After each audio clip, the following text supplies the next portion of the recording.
one again. There! What's the goal, sir?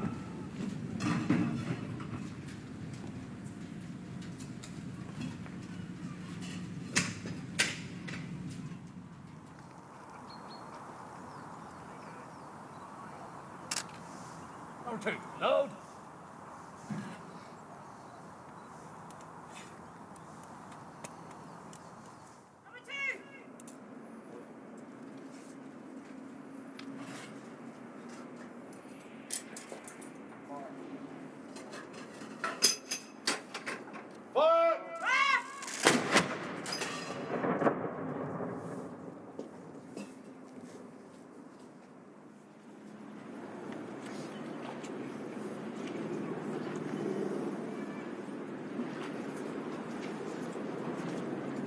Numbers 1 and 2, cartridge only, alert!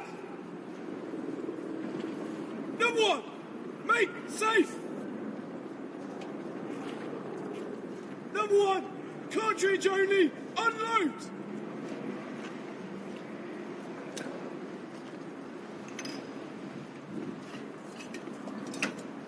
Correct.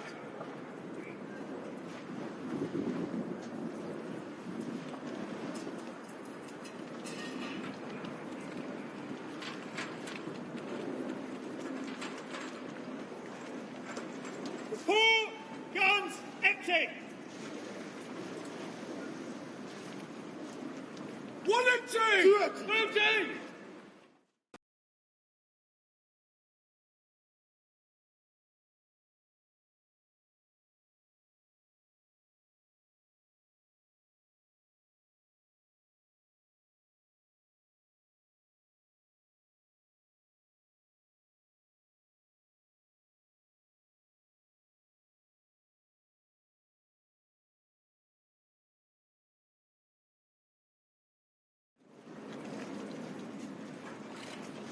A. First City London Battery, Honourable Artillery Company, Royal Horse Artillery. Battery, Shan!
Toolbox.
ċajta.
It is a bit sad, but this is what our role is, to provide ceremonial duties or cover for the Her Majesty's ceremonial battery. So we got ready, all the training that we've had over the last year, and it was time for us to get in parade and do what we do best. So it was all hands on deck, and like a well-oiled machine, we all got together, get everything ready. It was very busy, but we got up there and we executed as we would expect, really.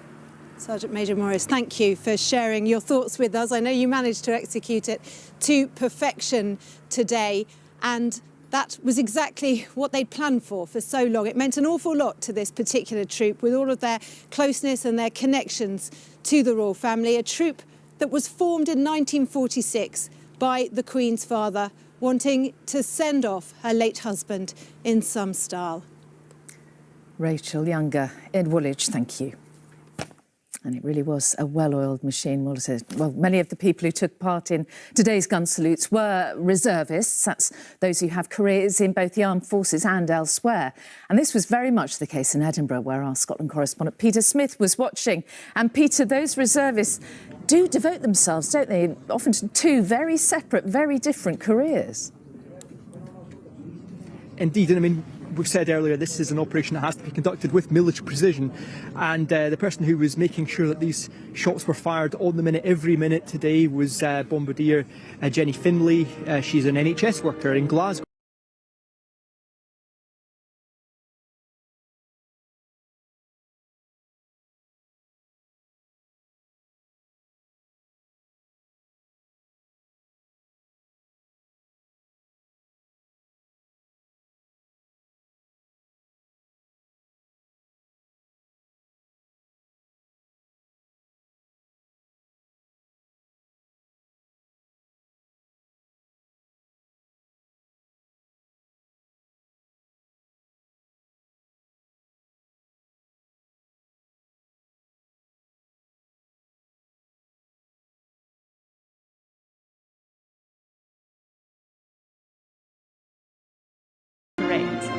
Rachel McElraith is a leader. On school days, it's her pupils who benefit from her experience and her skill in sharing it. But at weekends, she has an alter ego and becomes a leader of soldiers in the Territorial Army. I'm committed to being a teacher Monday to Friday, and then I'm committed to being a reservist at the weekend. And that's the normal way that things would work out for me. How does being a teacher complement being a reservist and vice versa? I think anybody who has the desire to do something should absolutely do it, and I think it's important for young people to see that you don't just have to be one thing.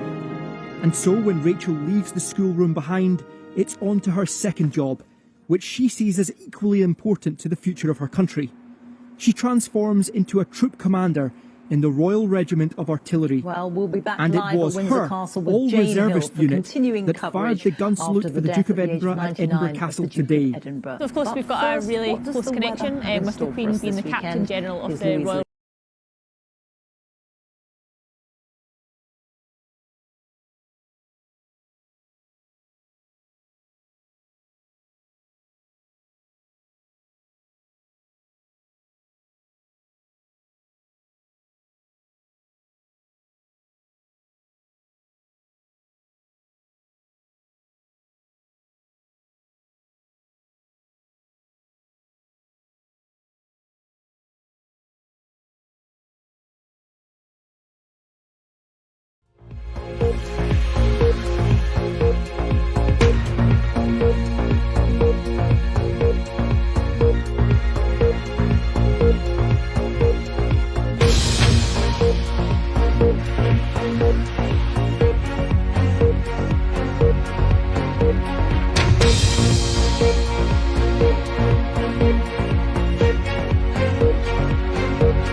the south than first anticipated. That means a better day on Monday for Scotland and eastern England, a good deal of sunshine, but clouding over from the west into southwest England, Wales and Northern Ireland, seeing some outbreaks of showery rain. Again, those temperatures subdued, 7 to 10 degrees quite widely.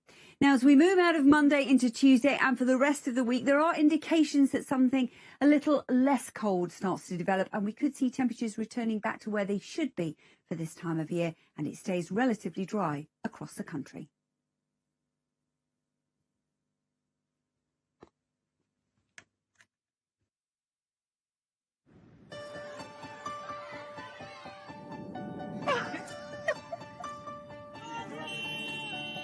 رجعنا نخافك تشتت احنا وجهان.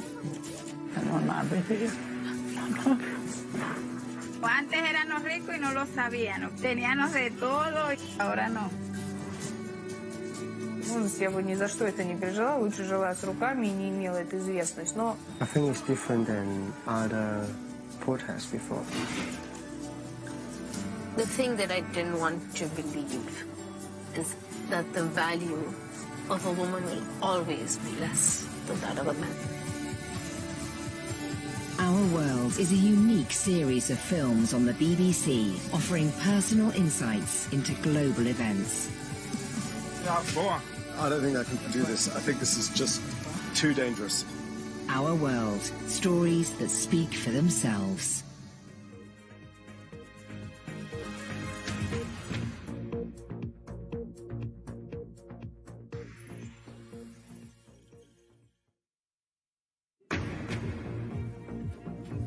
Gun salutes have taken place to mark the death of the Duke of Edinburgh at the age of 99.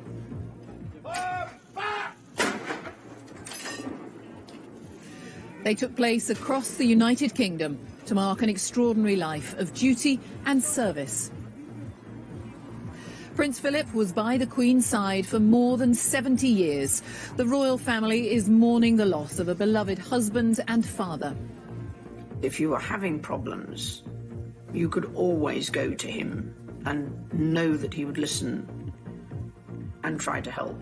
I think he'd probably want to be remembered as, as an individual in his own right, really.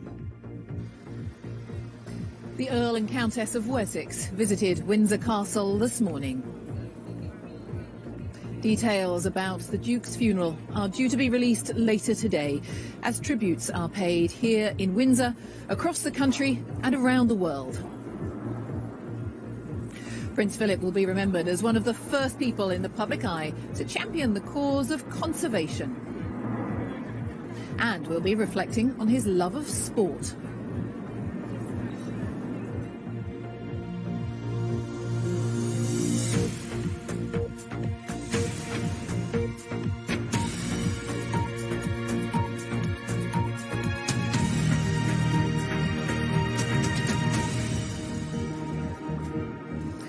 Hello, good afternoon and a warm welcome to the BBC's News at 1 here at Windsor Castle.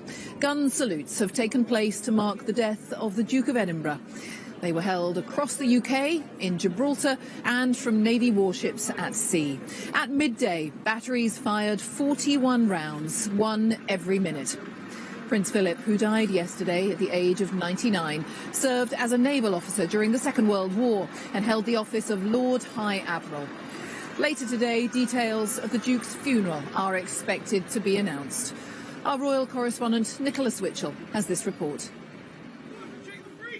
At midday, in the capital cities of the four nations of the United Kingdom, 41 gun salutes were fired.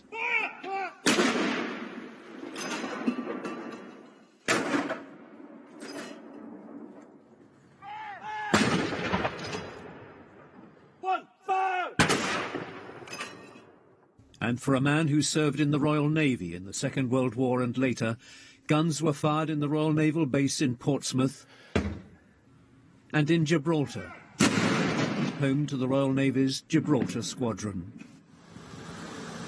At Windsor Castle, Prince Edward arrived to join the Queen in the family's mourning as officials put the finishing touches to the plans for the Duke's funeral. And from the family, in a BBC programme broadcast last night, personal tributes from 3 of the Duke's children. His energy was astonishing in supporting my mama and doing it for such a long time, and in some extraordinary way being able to go on doing it for so long. His appreciation of how he could help the Queen always seemed to be present in terms of supporting her, because she was very young when she became Queen, and it needed to be, I think, a double act for a lot of that time in order to allow her to take on that role. My father was always a great source of support and encouragement. It was and guidance all the way through, and never trying to curtail any of the activities or anything that we wanted to try and do, but always encourage that, and always remember and thank him for that.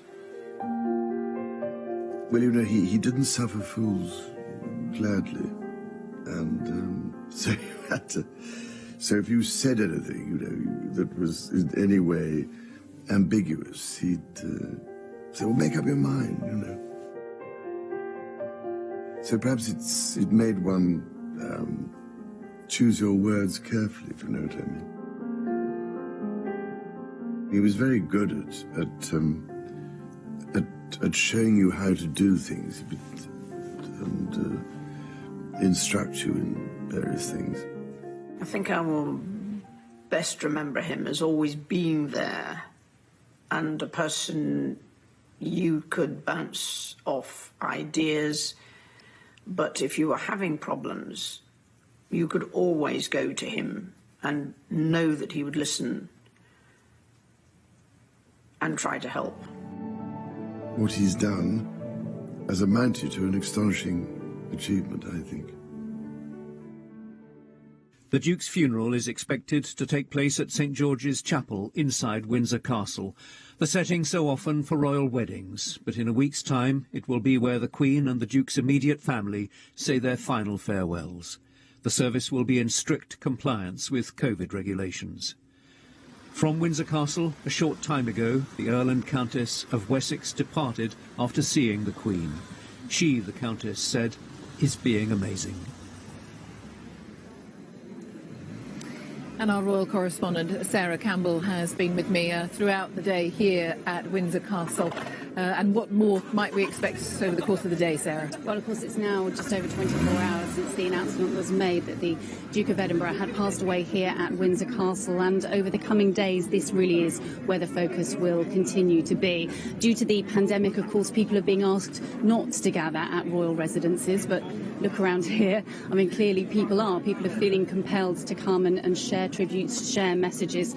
We've spoken to some of them to just find out why they wanted to come. Very difficult to find men like him, who has been very supportive to his wife all throughout his life, gave up his career for her. He was just a great man, wasn't he? A great servant to the country. We respect everything that the Duke of Edinburgh has done for, well, the Queen and for us as a country.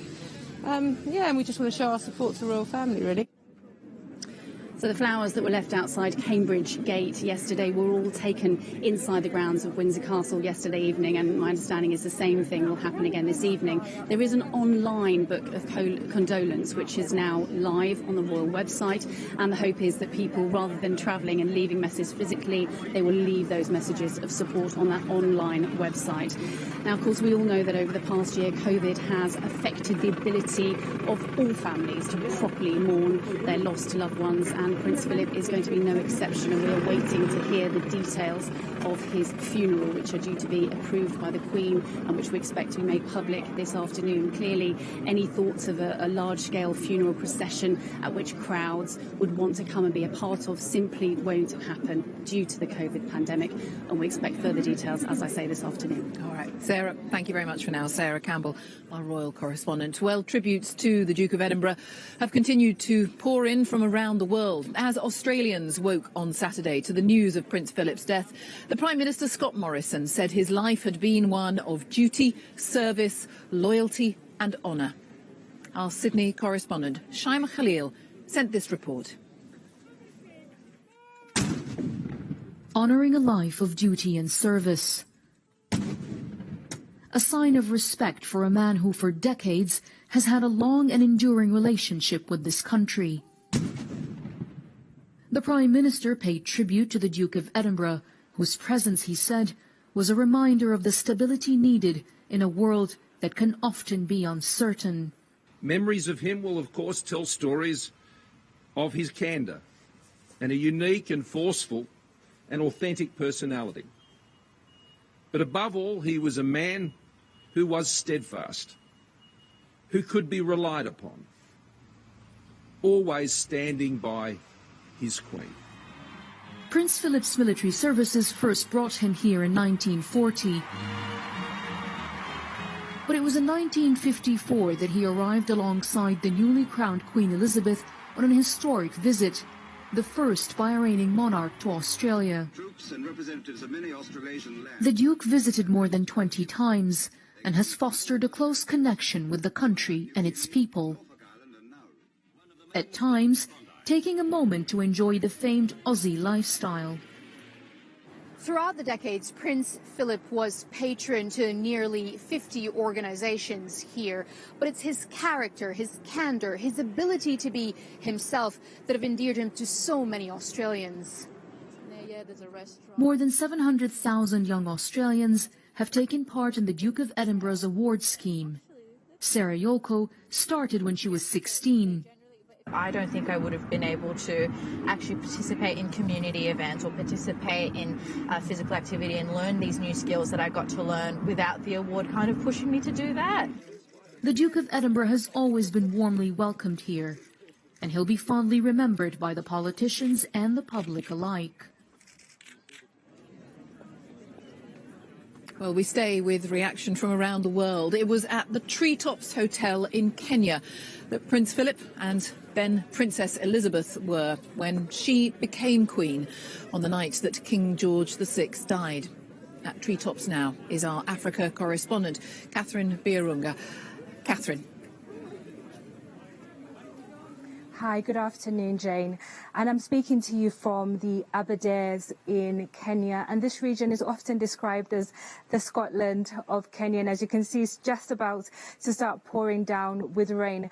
But it was here in 1952 that the then Princess Elizabeth and Prince Philip came to visit Treetops, which is just actually on the other side of this watering hole behind me. It was here on that night that they spent at the treehouse here that she became Queen.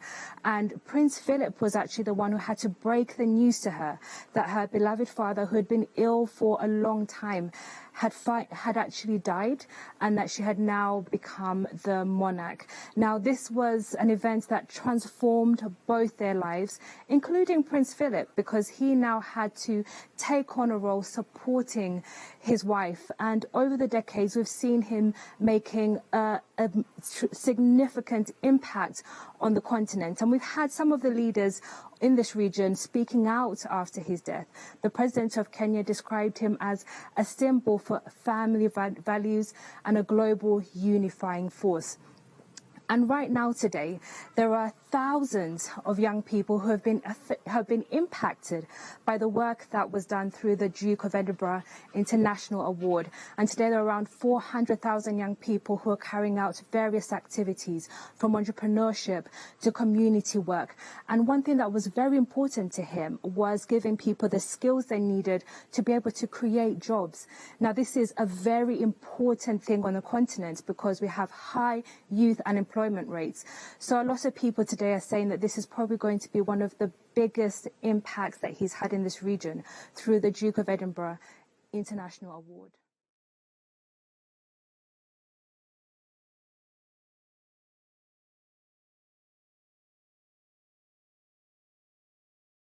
Of conservation. For nearly 20 years.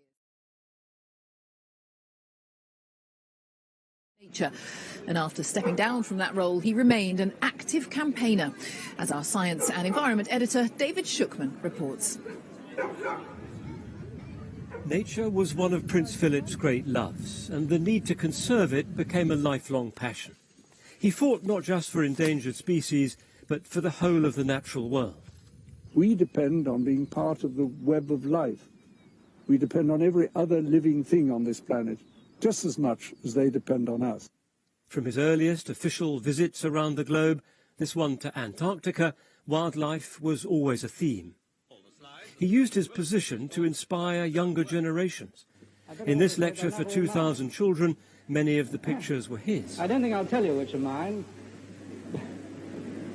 but if you ever see a very bad one, you'll know. An emerging theme was our responsibility. If we as humans have got this power of life and death, not just life and death, but extinction and survival of other species of life, then we ought to exercise it with some sort of moral sense. I mean, why make something extinct if we don't have to? He authored or contributed to a series of dramatically titled books about threats to nature. And he took advantage of his access to governments the world over. He helped to set up the Worldwide Fund for Nature, and he led it for years.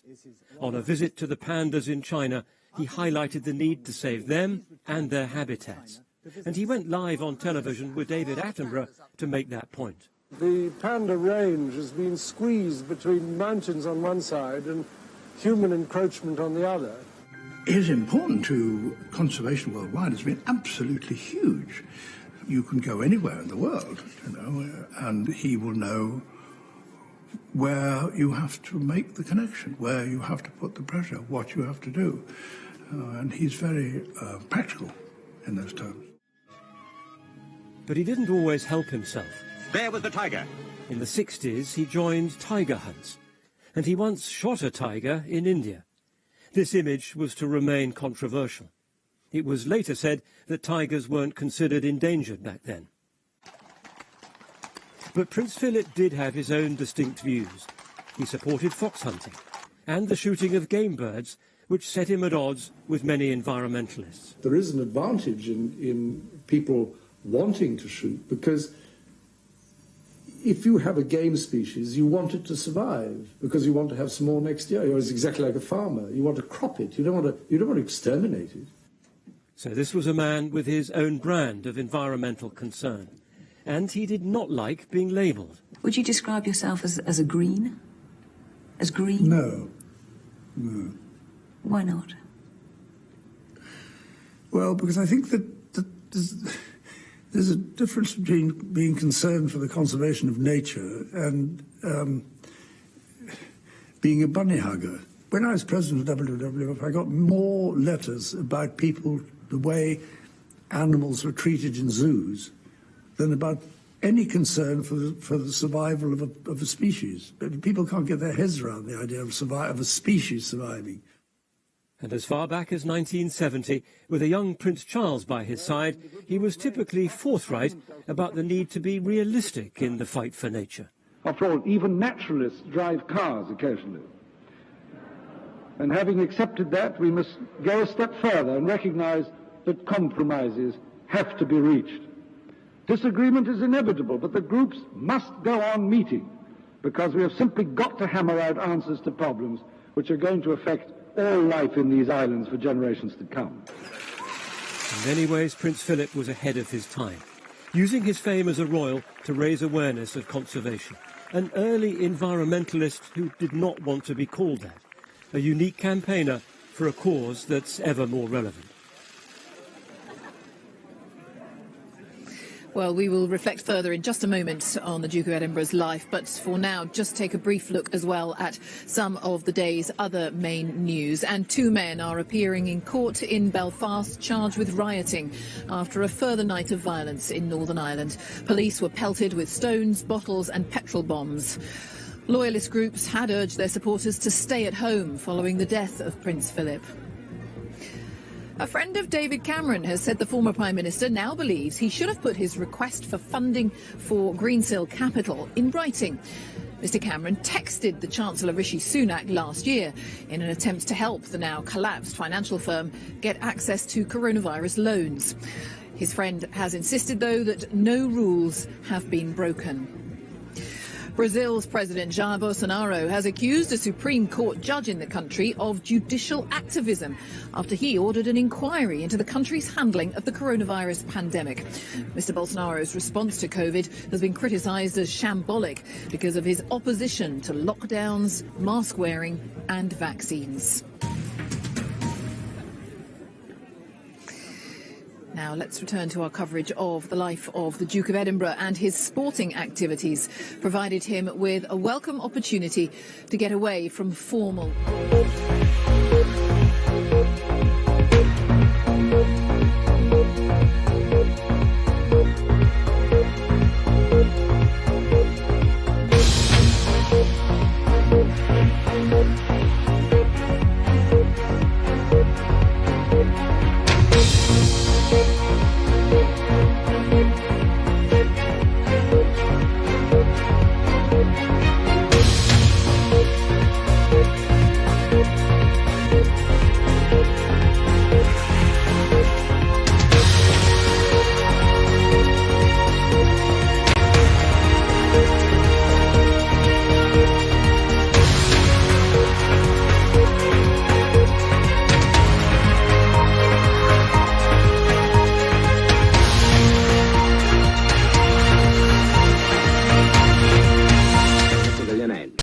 As an enthusiastic cricketer, he also drew praise from high places. Another moved across the leg. He has a perfect action for a right-hand off-spin bowler.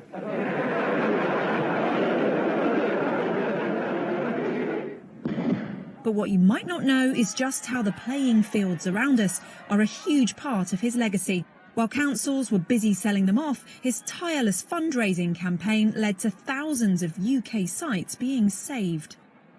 It's a true testament to his passion and commitment to sport and the opportunities that he saw that sport could create for so many young people who didn't necessarily have access to green space. The Duke shared the Queen's love of horses and became one of the top 4 polo players in Britain in the mid-60s, cementing the sport as a firm royal favourite. Arthritis ended his playing career at 50. Go on, you stupid hole. Get on. But carriage driving became his new passion, and he was instrumental in drawing up the rules. He helped raise its profile and competed for Britain at World and European Championships. Great Britain was represented by George Bowman. Fellow teammate George Bowman remembered him fondly. I was a scrap merchant. And of course, he was a prince. And they made, at times people made a lot about this. But he never treated me any different. He always looked at me like an equal. And that was one of the things I really admired about him. Despite some hair-raising spills along the way, the Duke carried on well into old age. His passion made sport a family affair. And that report from our sports correspondent, Natalie Perks. Hello, a very good afternoon to you from Windsor Castle. I'm Jane Hill. If you are just joining us, we are continuing with BBC News special coverage throughout the afternoon here. Gun salutes have been fired across the UK, in Gibraltar as well, and from warships at sea, to pay tribute to the Duke of Edinburgh. Details of the Duke's funeral are expected to be announced a little later today. Prince Philip was, of course, the longest-serving royal consort in British history. He was a constant support to the Queen during more than 70 years of marriage. Senior church figures have been paying tribute to him for his service as consort to a Christian monarch, and with his own faith a central part of his life. I've been speaking to a former chaplain to the Queen, Dr. Gavin Ashenden, about this aspect of the Duke's life. And he began, in fact, by explaining his own family's personal connection with the Duke. My father and Prince Philip were both officers together on the same ship in the North Sea convoys, and so that was a fairly important time for obviously for them both. And my dad remembered the collegiality of those years very fondly, and used to give me messages to send to Prince Philip when I was at the palace or at the Windsor Castle from time to time. Did he? What were some of his remembrances? How did he remember him? Because of course so many people talk about what a very high-flying career Prince Philip could have gone on to have had that been something that was open to him. Yes, well, he was an immensely competent officer, those experiences in the North Sea convoys were really quite terrifying. My father wrote about them in private memoirs, and I was just astonished at what so my dad and Prince Philip were exactly the same age, and what they went through together was really hard to imagine for those of us who haven't had to go through them. Dad thought that Prince Philip was just an excellent officer and a very good friend, and a marvellous man, and one he admired and liked very much. And as we say, you were, of course, you are a former chaplain to Her Majesty the Queen, and we know that her personal Christian faith is of enormous importance to her. In your experience, was it equally important to the Duke of Edinburgh?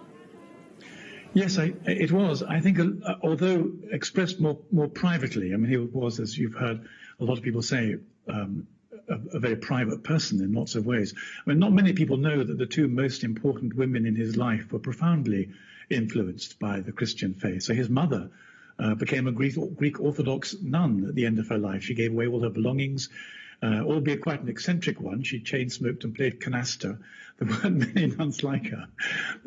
But she also harbored Jewish refugees in her own flat during the war, risking her own liberty. And so she was, of course, an enormously important influence. And then his wife has showed the greatest possible Christian fortitude and example, and really been the most wonderful ambassador for Christianity, for authentic Christianity, in a period of time when the church has begun to lose some of its influence and grip on the popular imagination due to a whole series of factors. But Prince Philip and the Queen have been at the forefront of being part of the glue that's held together the really important values of Christian civilization, which I think we're going to miss as they become increasingly eroded.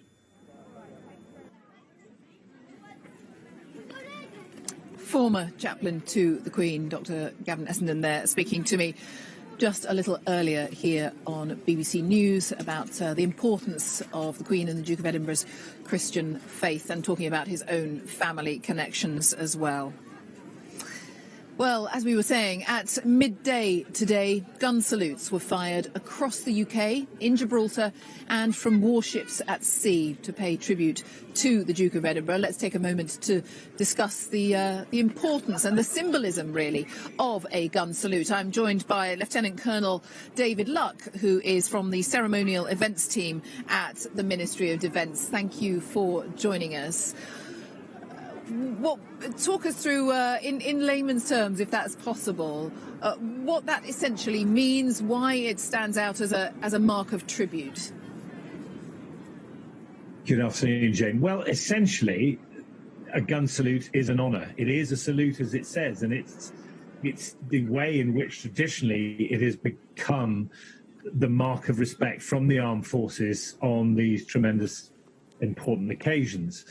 And so it is therefore the best possible way that we know within the resources that we have to mark such occasions. And in this case, of course, the sad passing away of His Royal Highness, the Duke of Edinburgh. And it's with mixed emotions, I think, because none of us would ever want to have to perform these duties, but we all know that at some stage or another we might have to do so. And so it's an honour and a privilege for all members of the armed forces, and particularly for my own regiment, the Royal Regiment of Artillery, of course, is charged with performing these duties on occasions such as these.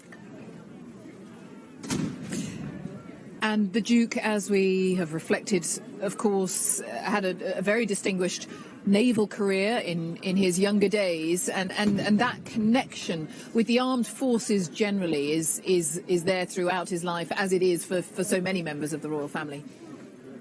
Yes, indeed. I mean, the Duke was an enthusiastic and very much engaged supporter of the armed forces, of all branches of the armed forces, and the fact that, you know, his own career was in the Royal Navy he still had a massive amount of interest in both the Royal Air Force and my own armed force, the Army, and indeed was colonel and of many regiments, and took a great interest not just in what was going on with each one of those, but very much in terms of what was going on with the people in those organisations. And he was, as you would expect, I suspect, from a former serving naval officer, he was very at ease when talking to soldiers, sailors and airmen. And he had a tremendous knack of being able to bring out the best in them. And that's really interesting, because that's a reflection that so many people have made that I've spoken to today, no matter who he was talking to, from whatever field of life, whatever field of industry, he was engaged and had always had lots and lots to say to them. Probably had lots of opinions as well. But that is coming out time and again, and you're saying that that's absolutely true in your case. Very much so. I think a piece on your programme yesterday brought out that he had an extraordinarily curious intellect, and there's no doubt about that, because even if he hadn't been involved or directly involved or experienced what you were doing, he always wanted to know what it was you were doing, how you were doing it, and what impact that had on you and your fellow soldiers, sailors and airmen, how you worked together as a team to effectively come together and achieve your aim. And he was very, very well briefed, but he was also very, very widely read, and he knew so much about the armed forces, and that came through very, very clearly in the support that he had for the armed forces. And of course, it was his final parade when he relinquished the rank of Captain General of the Royal Marines. And I was speaking, funnily enough, to a friend of mine earlier who was on that parade, and he said to me, it was extraordinary. It was when he looked you directly in the eye and talked to you about your experiences and what you'd done, that you realised just how much interest he had in what you'd been up to, and also just how much faith he had in you to do the job that you had, because of course he'd been there himself, and he had done so, and he'd been through the training, and of course he'd been on operations. And that was a very good feeling to have when you met him, because he'd been there, he'd done it. Absolutely. I mean, would he have ever said or reflected that he would have liked to stay longer with his naval career? We know the reasons for which it wasn't possible, but is that something he would have ever commented on in a private conversation with someone? I very much doubt it, to be perfectly honest. As we've already heard, His Royal Highness was a very private man, and I think those things would have affected him personally, certainly from a career perspective, would have been his own musings, and he wouldn't have widely shared them. But there was no doubt about it that he absolutely loved the armed forces. Obviously, a particular affection for his own Royal Navy, reflected absolutely appropriately by the fact that he was the Lord High Admiral. But whatever we did, whether it was dark blue, light blue or brown, he was with us, and he always showed that real deep care, I think, is not too strong a word, about what the officers and soldiers in his regiments and in his ships and all the ships and aircraft establishments, etc., that he had an interest in, what they were up to and how they were doing it. Very interesting to hear your reflections. Thank you very much. Lieutenant Colonel David Luck from the ceremonial events team at the Ministry of Defence. We've talked a lot about the armed forces. Doubtless we will again a little bit later on. We've also reflected a lot today about the Commonwealth, just how important that role as head of the Commonwealth is to the Queen, to the Duke of Edinburgh. And I'm pleased to say now that I'm joined by Baroness Scotland, Patricia Scotland, of course, the Secretary General of the Commonwealth. Very good to have you with us here on BBC News. Thank you so much. Now, I am assuming, Baroness Scotland, that you have had many interactions with the Duke of Edinburgh, given your role. Perhaps you can explain that and talk about what personal recollections you have today. Well, of course, as you know, the Commonwealth is 54 countries, it's 2.4 billion people, 60% of whom are under the age of 30.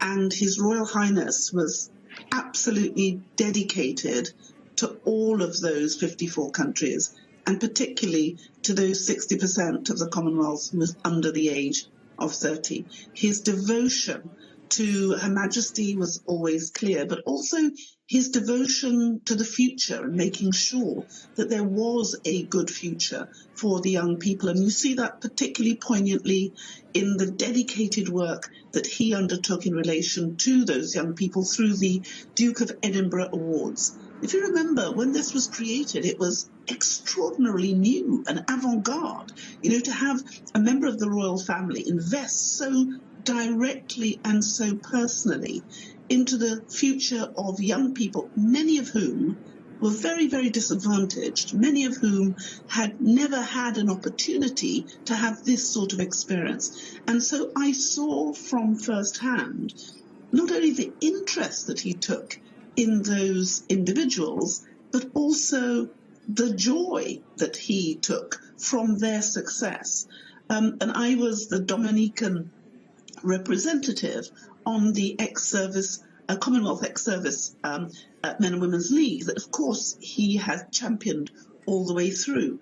And his eye to detail about the welfare issues was really inspiring. I mean, if he joined a charity, he didn't just join it in name, he joined it with all that was within him. And I don't think His Royal Highness, and the same is actually true to the Queen, ever forgot the service of the Commonwealth volunteers, because all of those who came to the aid of the United Kingdom from the Commonwealth did so as volunteers. None of them were conscripted. And I don't think that relationship, that bond of comradeship was ever broken. And he demonstrated the importance of the Commonwealth coming together as a force for good in the world. And I think every time I saw him, I would marvel at his sense of humour, his wit, and the fact that he quite often had this little mischievous glint in his eye, but he was utterly serious about what mattered in the world, utterly serious about making sure that everybody had a chance and everybody had an opportunity to develop their skills. And I think you saw that in the Commonwealth Studies Conference, and you also saw it in the work he did for the Duke of Edinburgh Awards. Quite remarkable. And I think that's so interesting that you reflect that. I'm sorry if I'm interrupting you. There's difficulties of our links here, but it's interesting that you say that, because you are by no means the first person I've spoken to today who's talked about that glint in the eye, but along with the seriousness. So it's really striking that keeps coming through time and again as a theme. And he visited, I think I'm right in saying, almost all the Commonwealth countries, almost all of them, and that was the Queen and the Duke of Edinburgh took that very seriously. Absolutely, and if you think about the love that they showed to those countries, Malta, Commonwealth country, was particularly special to them, but the Prince's devotion to the environment took him far and wide. He was the one who went to the regions, the Pacific, the small islands in the Pacific. He has been beating the drum for more than 60 years about climate change and that climate crisis, which we all appreciate today. His Royal Highness was talking about on the television as an innovator, more than 50 years ago. And that legacy that he started on environment has been handed over to Prince Charles, who has so committed himself to that, but you're seeing it in the next generation as well. So this love of country, this love of the environment, this love of the Commonwealth, and this love of equality, because the Prince went to all our member states in Africa, in Asia, in the Caribbean, in the Pacific. And what people always remember is his care and attention to detail, his humanity, his support of everything the Queen did. When the Queen spoke about the Commonwealth when she was 21, she said she was going to devote her life to the Commonwealth, whether it was going to be long or short. And from the moment that His Royal Highness joined her as her spouse and then her consort, he was right beside her.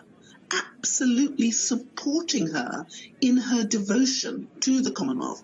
And you'll remember that that wasn't always the flavour of the month in terms of Commonwealth, but it's always been the flavour of the day for Her Majesty the Queen and for His Royal Highness. And I don't think there is one day when they didn't, when they forgot the interests of the 2.4 billion people in the Commonwealth who have voluntarily come together in order to make this world a better place. And I think that's what we will remember of him in the Commonwealth, that he was determined to make our Commonwealth a better place for the common good, and that all of us would come together, giving our skills, our talents, and our ability freely, in a free association of member states, to commit ourselves to delivering the things that mattered. And the Commonwealth was the one who came up with the Commonwealth Charter, which pre-configured the Sustainable Development Goals.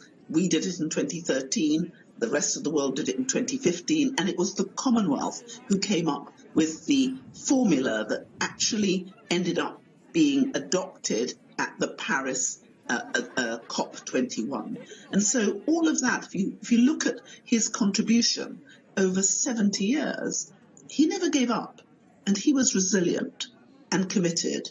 And I can only imagine how devastated the whole of the royal family must be, because I think we are all devastated too. Baroness Scotland, many thanks for your thoughts and recollections. Baroness Scotland, Patricia Scotland, Secretary-General of the Commonwealth, of course. Let's stay very much here at Windsor Castle with reflections, with people who knew the Duke of Edinburgh. With me here in the drizzle at the castle, welcome, is Dr. David Staples, who is the Chief Executive of the United Grand Lodge of England. Thank you very much for having me. And, well, we are talking, of course, about Freemasons, and I think a lot of people who are watching might not know that the Duke of Edinburgh had any connection, but you can explain it. He was indeed. I think the first thing to say is that certainly as a younger man, he had an enormous amount of fun with his Freemasonry. He was brought into the Navy Lodge in 1952 by his father-in-law, King George VI. And, of course, it's a great thing about our organisation that you don't care if you're a king or a duke or even the son of a forklift truck driver like me. You can come in, you have an enormous amount of fun, and it teaches you to be a better person. And if we think about what he would have actually been doing within that lodge, he went through exactly the same ceremonies that I went through and that other Freemasons the world over have gone through. The first one teaches you the importance of how to respect other people, how it's important to think on those who are less fortunate than yourselves and to bear them in mind. And when we think about the work that he did for charity and the hundreds of organisations that he himself supported actively, I think there's a wonderful synergy there.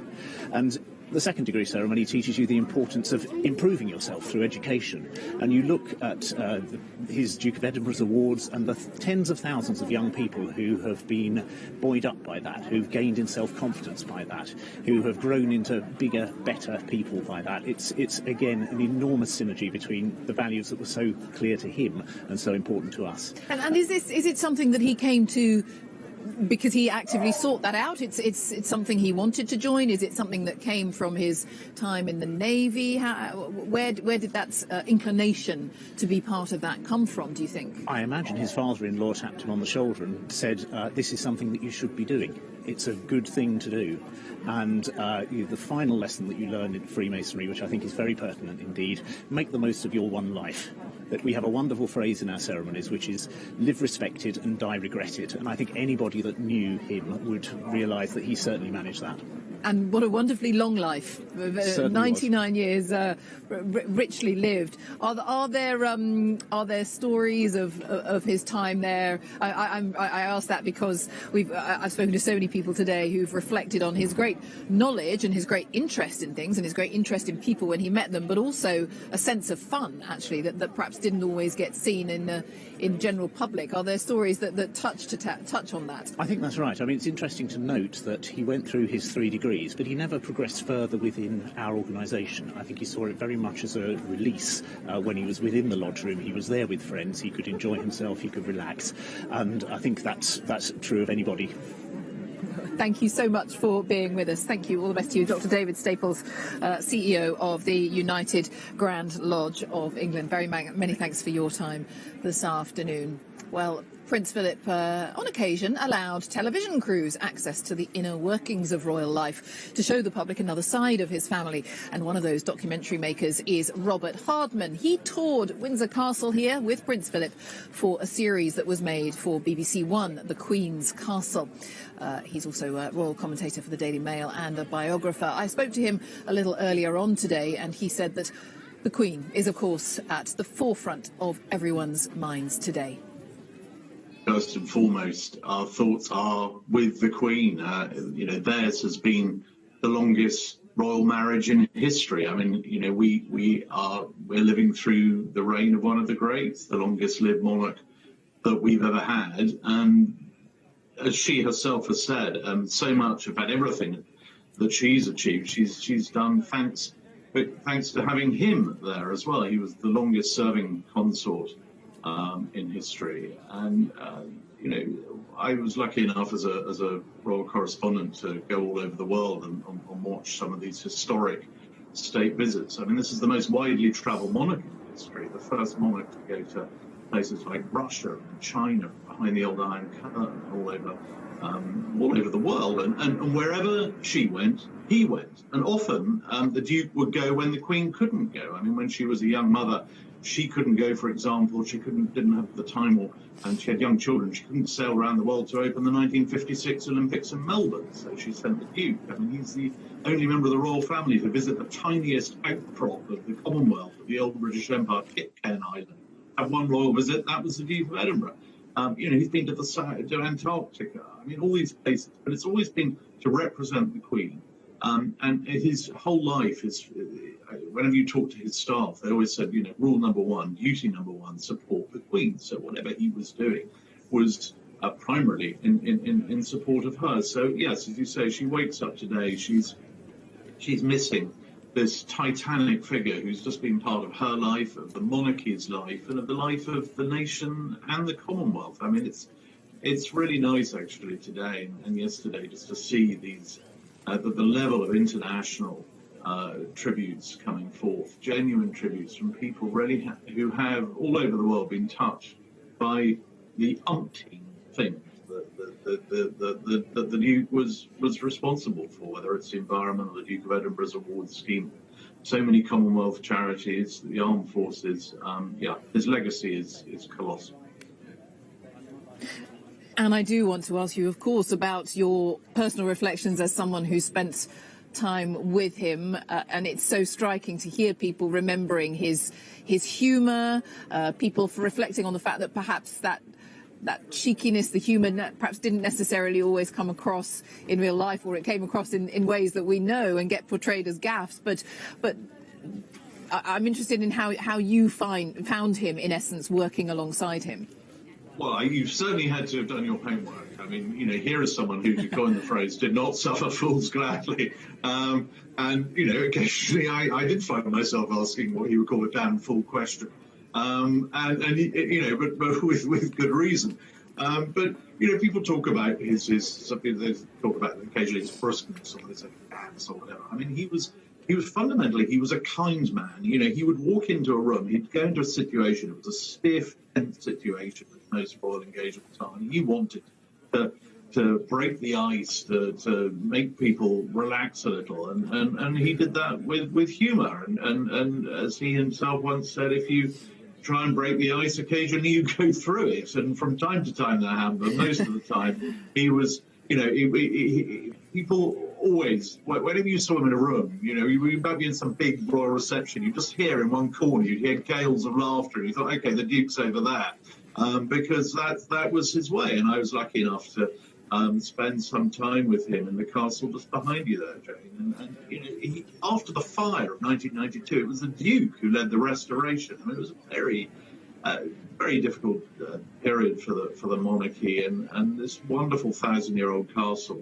to see it go up in flames was a tragedy. But he took this issue by the scruff of the neck. He led the restoration committee, and he put it back together. And in fact, you can go around a lot of parts of the castle. It's in better condition now than it was then. The estate around you there, the Great Park. He's been the longest-serving ranger of the Great Park in its 1,000-year history, and all over Windsor there are signs of the things he's done, whether it's the restoration of the deer herd you might see down the Long Wall, that famous Long Wall. Tucked away in the estate where you won't see it is actually a vineyard, which was the Duke's idea a few years ago. He worked out that this soil might be quite good for producing grapes.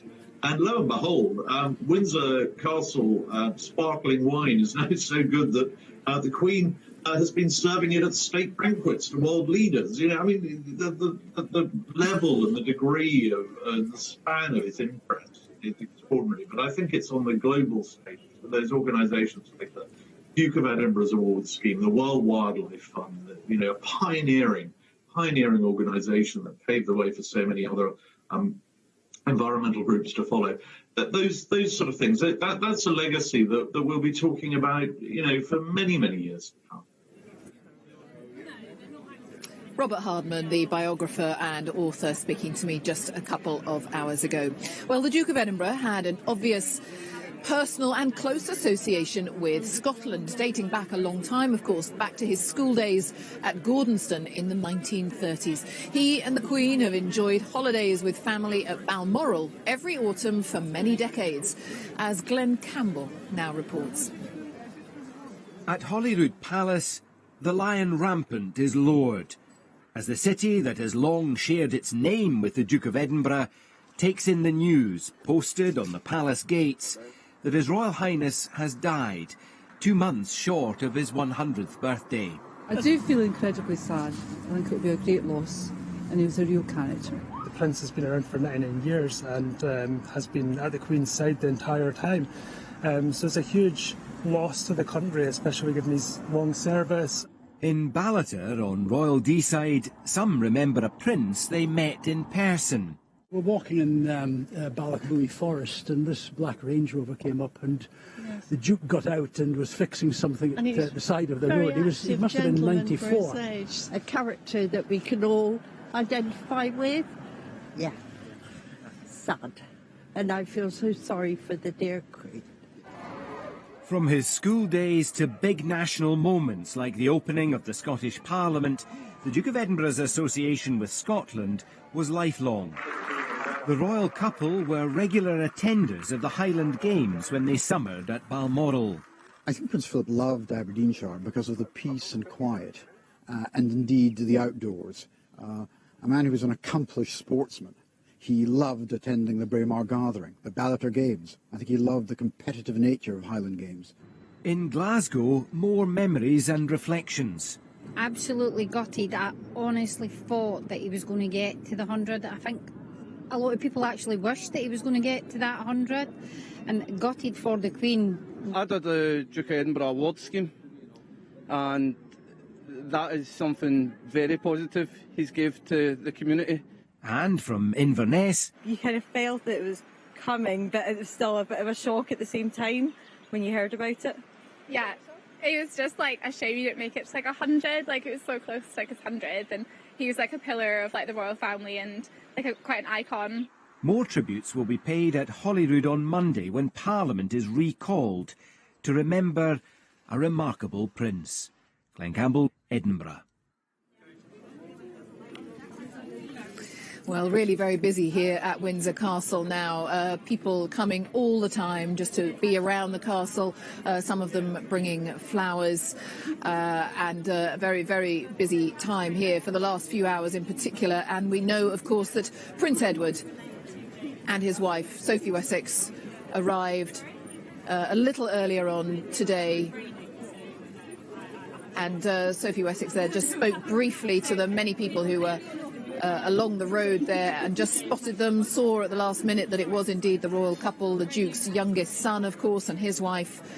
And she said apparently to some of the onlookers there that the Queen is being amazing. Prince Edward there, who came to visit the Queen in the last hour or two. Well, a 2-minute silence will be held later this afternoon, just before the Grand National. Our sports correspondent Andy Swiss is at Aintree and told me what would be happening there later this afternoon.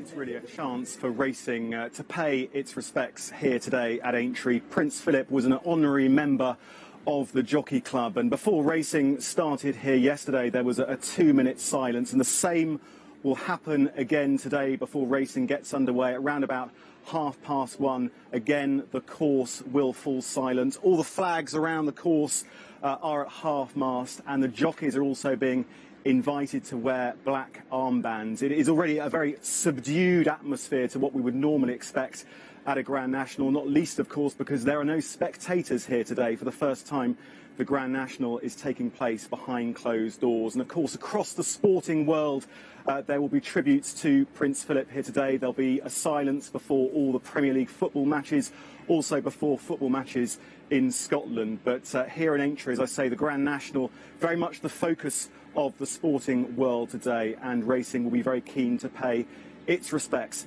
to Prince Philip before racing gets underway. Andy Swiss at Aintree for today's Grand National. Well, last November, the Queen and the Duke of Edinburgh celebrated 73 years of marriage. And over the years, they've both reflected on a unique partnership, which was one of enduring devotion and support.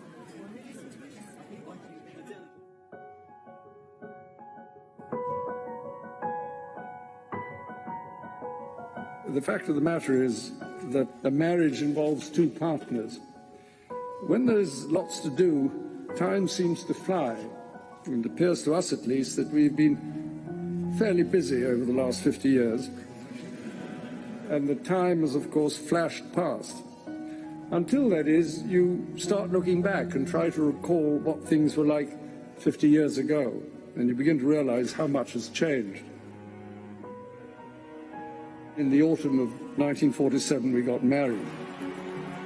Everyone seemed to think that our wedding was a very happy occasion and brought a little colour back to life after the dreary war years. We certainly thought so.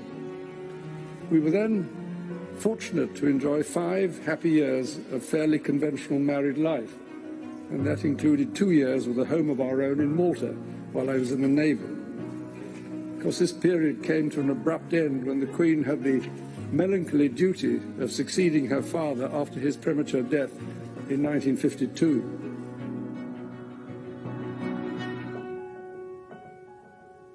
She was 25 and I was 30, and we had 2 small children.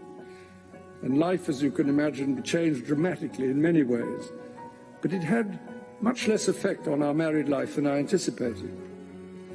And then, after an interval of 10 hectic years, we had 2 more children and were more or less settled into our new way of life. And like all families, we went through the full range of pleasures and tribulations of bringing up children. Much can be done by an individual, but I'm sufficiently old-fashioned to believe that a great deal more can be achieved by a partnership in marriage. All too often, I fear Prince Philip has had to listen to me speaking. Frequently, we have discussed my intended speech beforehand, and as you will imagine, his views have been expressed in a forthright manner. The main lesson that we've learned is that tolerance is the one essential ingredient of any happy marriage. It may not be quite so important when things are going well, but it is absolutely vital when things get difficult.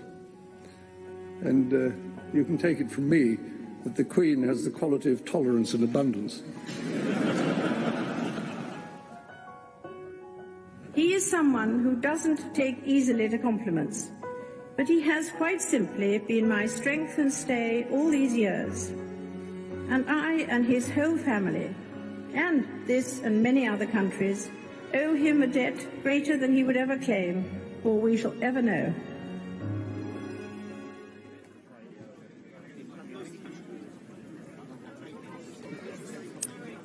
Well, we have seen the gun salute that took place across the country and in Gibraltar and from ships at sea at midday. A 41-gun salute to mark the passing of the Duke of Edinburgh, who died yesterday at the age of 99.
And the Tower of London, the last of those sights there across the country and from ships at sea and in Gibraltar, the 41-gun salute to mark the death of the Duke of Edinburgh.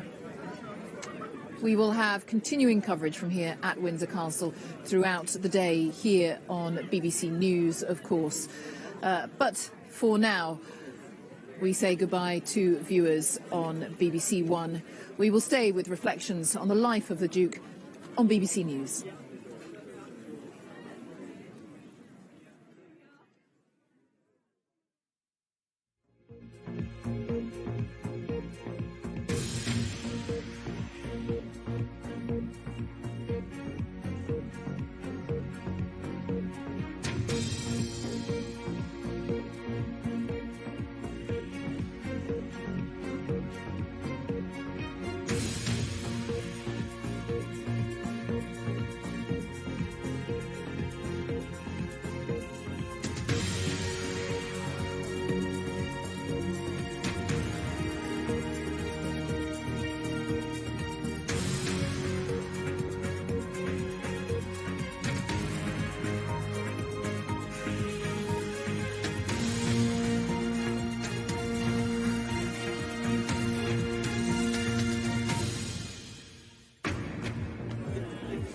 Good afternoon and welcome to this BBC News special coverage from Windsor Castle. Gun salutes have taken place to mark the death of the Duke of Edinburgh at the age of 99.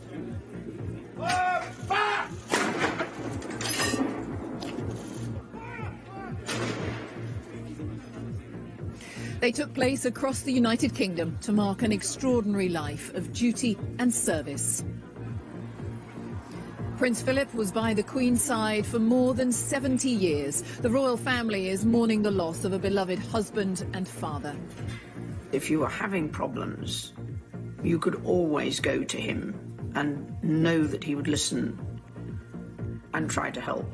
I think he'd probably want to be remembered as, as an individual in his own right, really.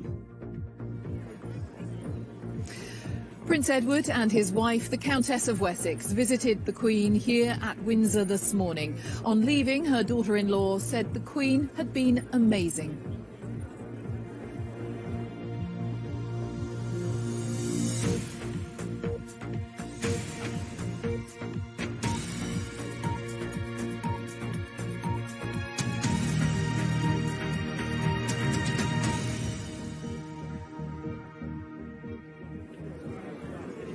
Hello and a very good afternoon from Windsor Castle. I'm Jane Hill. Gun salutes have taken place this lunchtime to mark the death of the Duke of Edinburgh. They took place across the UK, in Gibraltar and from naval warships at sea. Batteries fired 41 rounds, once every minute. Prince Philip, who died yesterday at the age of 99, served as a naval officer during the Second World War and held the office of Lord High Admiral. a little later this afternoon, we expect to be given a few more details about the Duke's funeral. Our first report this hour is from our royal correspondent, Nicholas Witchell. At midday, in the capital cities of the four nations of the United Kingdom, 41-gun salutes were fired.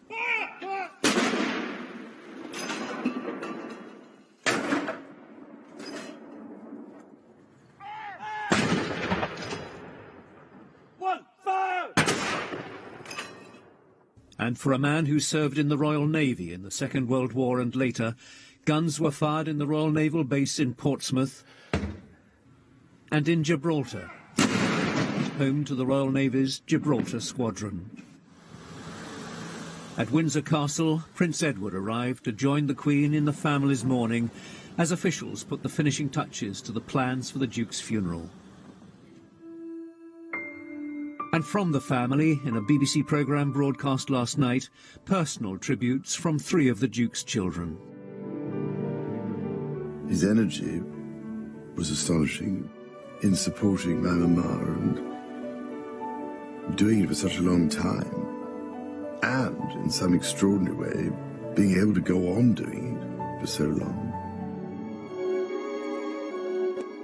His appreciation of how he could help the Queen always seemed to be present in terms of supporting her, because she was very young when she became Queen, and it needed to be, I think, a double act for a lot of that time in order to allow her to take on that role. My father was always a great source of support and encouragement. It was and guidance all the way through, and never trying to curtail any of the activities or anything that we wanted to try and do, but always encourage that, and always remember and thank him for that. Well, you know, he didn't suffer fools gladly, and so you had to. So if you said anything, you know, that was in any way ambiguous, he'd say, "Well, make up your mind," you know. So perhaps it made one choose your words carefully, if you know what I mean. He was very good at showing you how to do things and instruct you in various things. I think I will best remember him as always being there and a person you could bounce off ideas. But if you were having problems, you could always go to him and know that he would listen and try to help. What he's done has amounted to an astonishing achievement, I think. The Duke's funeral is expected to take place at St George's Chapel inside Windsor Castle, the setting so often for royal weddings, but in a week's time it will be where the Queen and the Duke's immediate family say their final farewells. The service will be in strict compliance with COVID regulations. From Windsor Castle, a short time ago, the Earl and Countess of Wessex departed after seeing the Queen. She, the Countess, said, is being amazing. Nicholas Witchell with that report, and with me here for much of the day has been the royal biographer and historian Robert Lacey. Welcome again, Robert. And very striking, I thought, that Sophie Wessex, as she just drove past here a couple of hours ago, said the Queen is being amazing, because everybody's thoughts is with the Queen by definition today. Yes, I've been talking to people here saying, why are you here? I mean, and they talk about a sense of history, time passing. They talk about the Duke, but they all say we want to show our support for the Queen. Their neighbours here, they live around here, they see them. People have told me while I was in the Great Park a few years ago with my children, and suddenly the Duke appears and says, "You've got lots of children. You look rather young to have so many." I mean, he clearly is part of everybody's life here in an organic way. I've met several people who say, well, he was the patron of our charity and would turn up to see us, and all these things which in his generation of the royal family, didn't have a press release to go with it. You know, I mean, he just did these things. It was part of what he felt was the duty for him, was a very practical sequence of events. I mean, to go back year after year to the cricket club and whatever, and to present the trophies and to make a speech, and without any publicity. And that's so interesting, because that's something that we've been picking up on a lot here today, whoever you talk to, the things that were done without, well, blowing his trumpet about it, in essence, which yes. I suppose that was just his character, his personality. If someone had said to him, "Oh, sir, we think you should publicise this excellent work you're doing," would he have taken a dim view of that? Oh, absolutely. I mean, and of course today there were all those gun salutes marking the military side of his life, and that was a great achievement. But of course, it was a career cut short, and he diverted it into civilian life, and then in particular to the support of his wife, and thinking about this institution, the monarchy, that commands, as we see, so many everybody's affection and loyalty. And the Queen has her particular way of doing things, conservative with a small c, doing her duty. And then Prince Philip, you have bringing in the new ideas, like several people have said to me, well, I did his award scheme. It made such a difference to my life. And then I've talked to people who knew the spiritual side of his life that, again, was something he kept rather quiet. For an extrovert, he was remarkably unflashy. And I think those are all complex notes that people are responding to. Yes. And he had such a wonderfully, remarkably long life that we forget how much he has seen in his years, as indeed has the Queen, and how much life has changed in this country in the many, many decades that they've had that formal public role. Yes, and the way in which we were talking about it earlier, the way in which he set a role model as a supportive husband to a career wife. Way back in the 50s, when that sort of thing was just that didn't happen. Yes. No. I mean, it was all set in terms of royal precedents and so on. But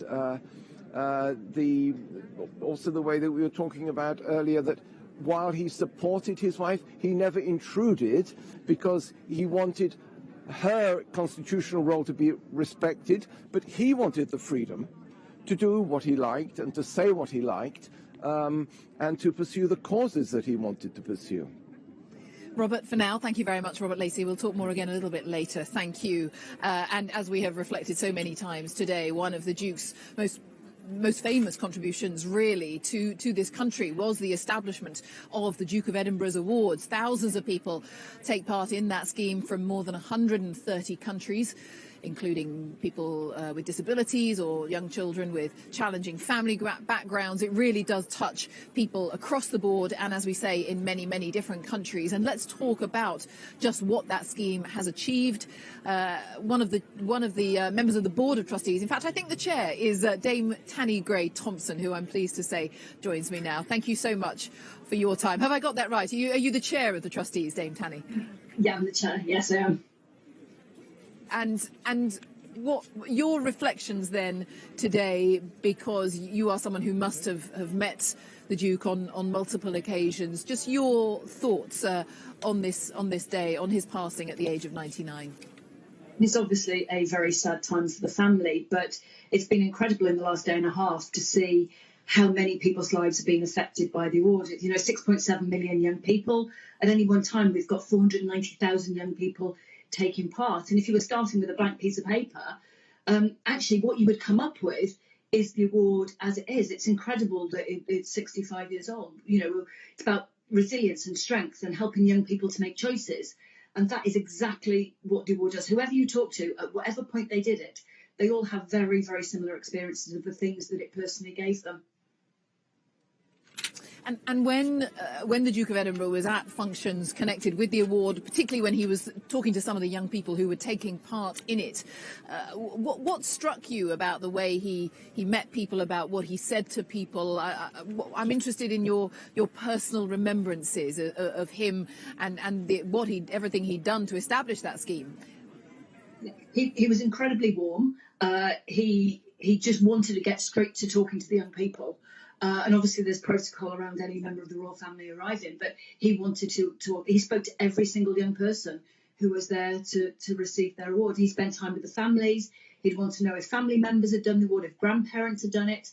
And he made, when everyone left, feel just hugely positive about their experience. And he lit up the room. And you could see when people left the room how much that time with him meant to them.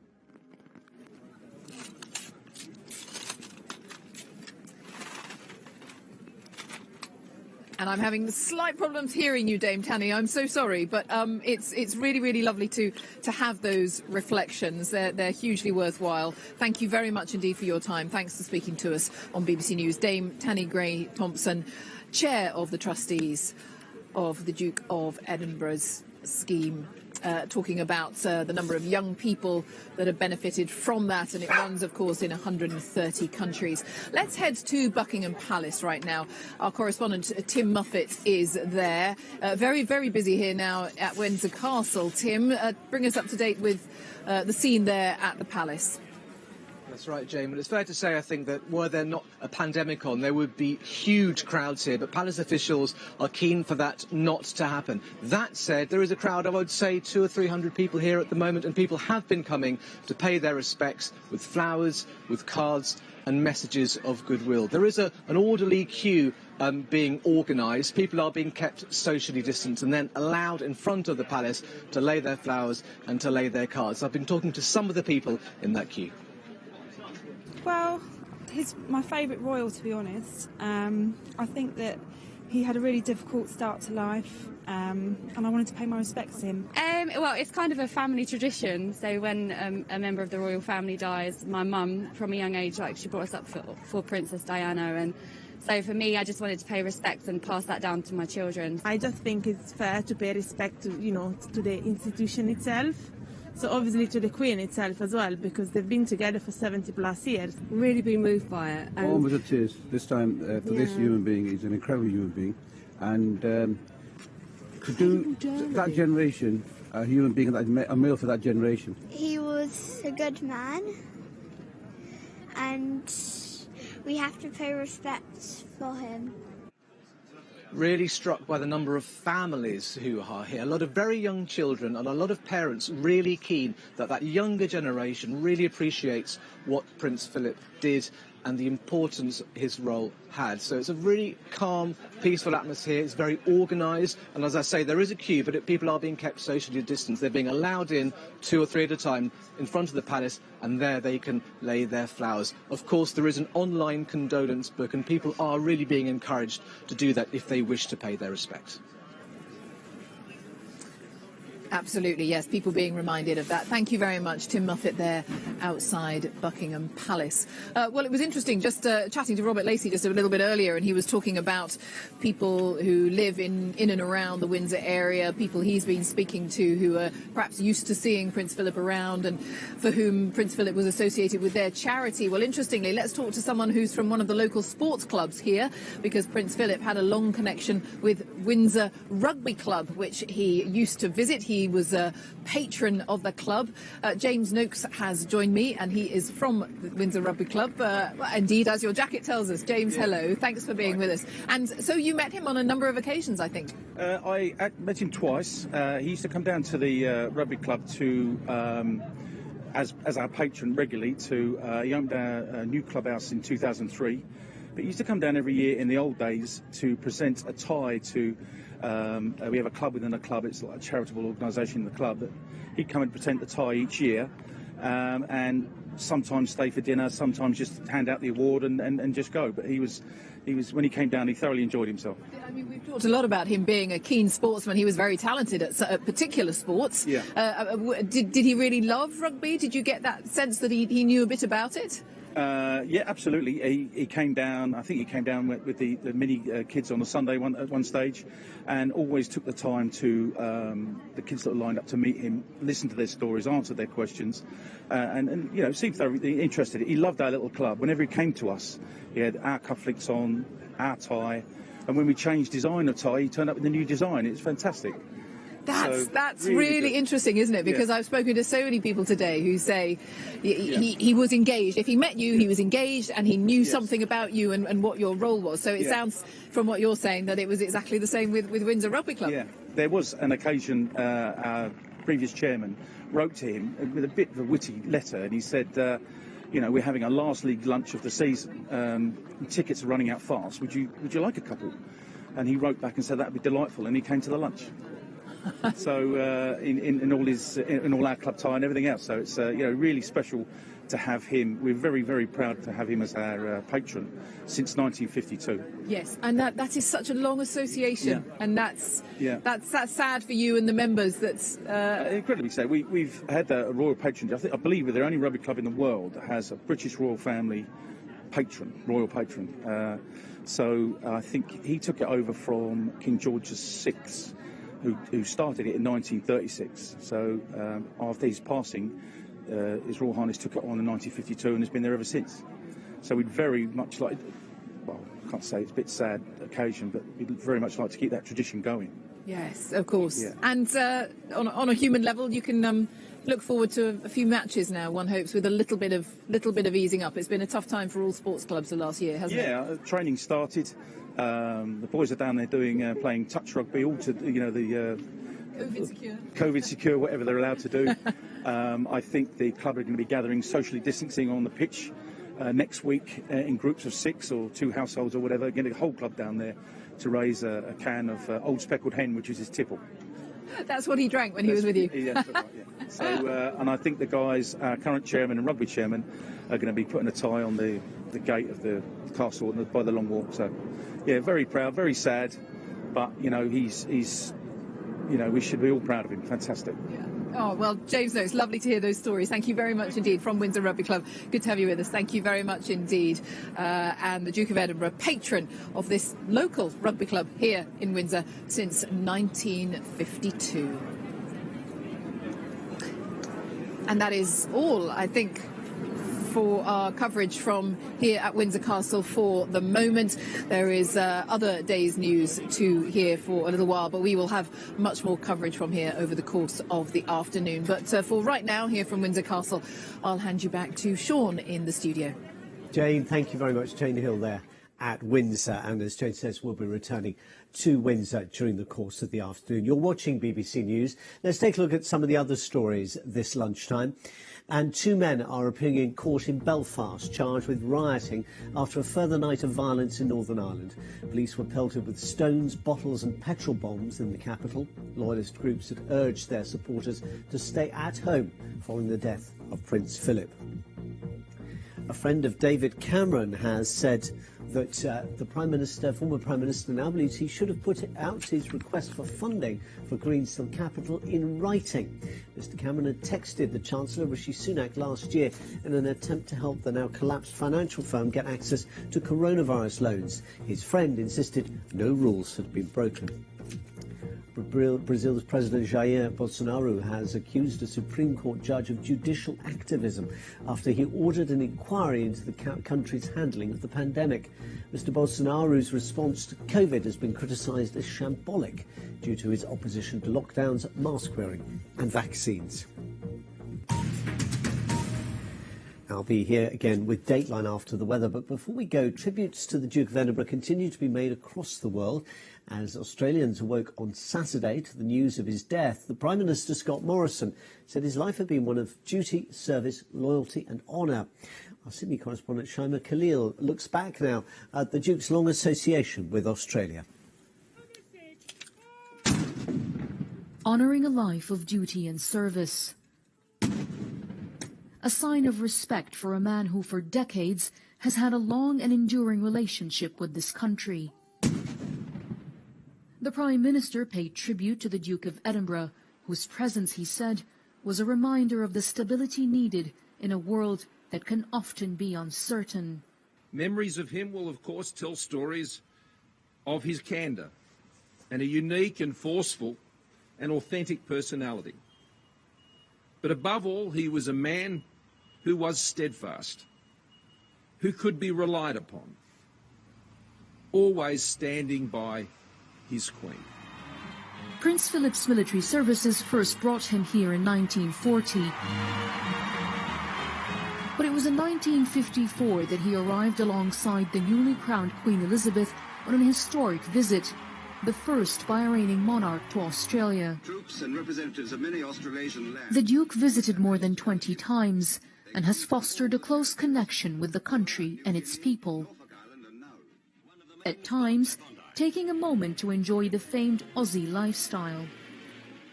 Throughout the decades, Prince Philip was patron to nearly 50 organizations here. But it's his character, his candor, his ability to be himself that have endeared him to so many Australians. Yeah, there's a restaurant. More than 700,000 young Australians have taken part in the Duke of Edinburgh's award scheme. Sarah Yoko started when she was 16. I don't think I would have been able to actually participate in community events or participate in physical activity and learn these new skills that I got to learn without the award kind of pushing me to do that. The Duke of Edinburgh has always been warmly welcomed here, and he'll be fondly remembered by the politicians and the public alike.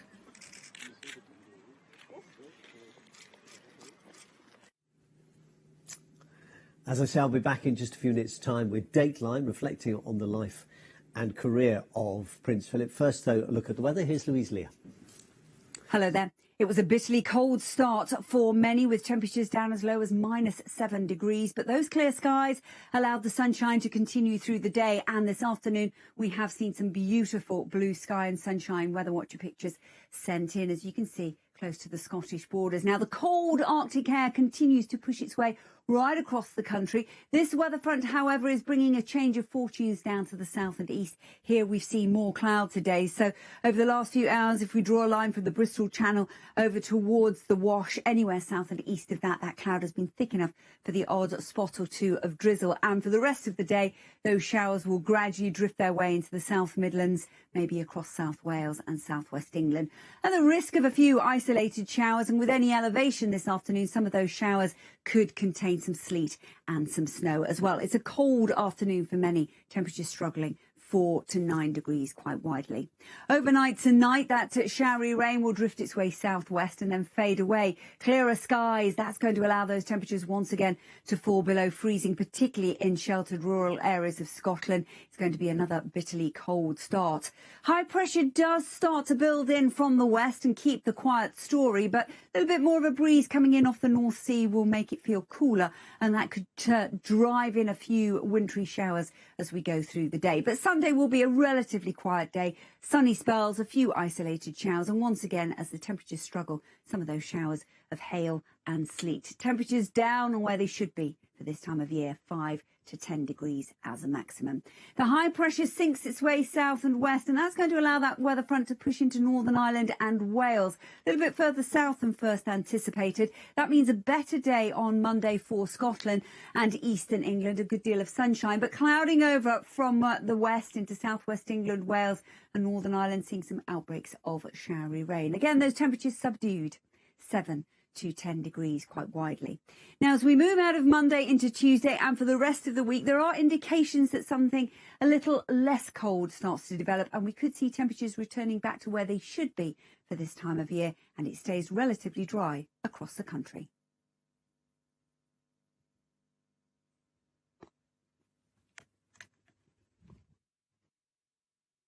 The best dress show in town is back. How are we all? Yeah, excited. They all look great. Your time starts now. While the needles are stitching, the clock keeps ticking. So you've had half your time. Who'll be the first to come apart at the seams? It's quite sexy, isn't it? Oh, you all good? I've heard what you've said, and I like it. It's unbelievable, isn't it? The return of the Great British Sewing Bee starts Wednesday at 9 on BBC One and iPlayer. The BBC World Service has always been something that has just given me a sense of anchoring wherever you go, that it's always accessible. BBC World Service has been my compass. We need news that give us facts that doesn't distort our world. I want news, I want science, I want facts, giving me the information so that I can make up my own mind. The World Service definitely keeps people informed, and I love it. Bringing the world closer, the BBC World Service.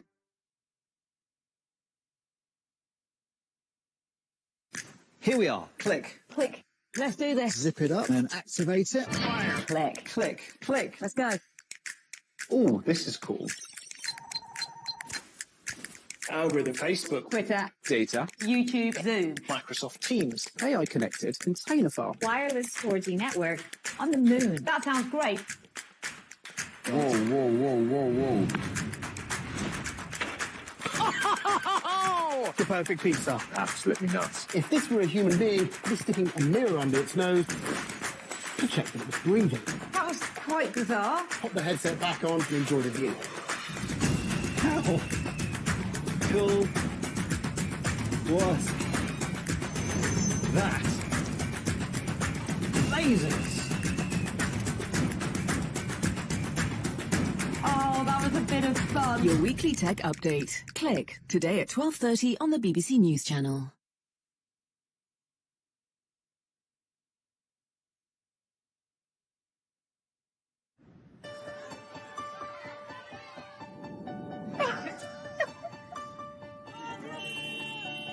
رجعنا نخاف تشتت احنا الجهال. Antes éramos ricos y no lo sabíamos. Teníamos de todo y ahora no. Я бы ни за что это не пережила, лучше жила с руками и не имела эту известность. Но I think it's different than other protests before. The thing that I didn't want to believe is that the value of a woman will always be less than that of a man.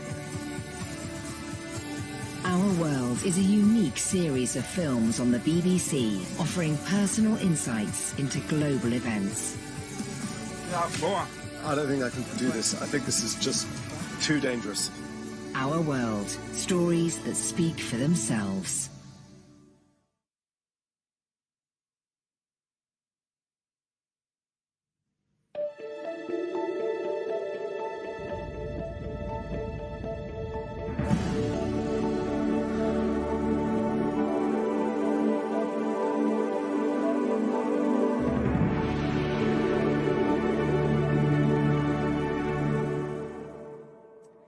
Hello, I'm Sean Lay. Welcome to the programme which brings together leading UK journalists, BBC specialists and the foreign correspondents who file their stories from the Dateline, London.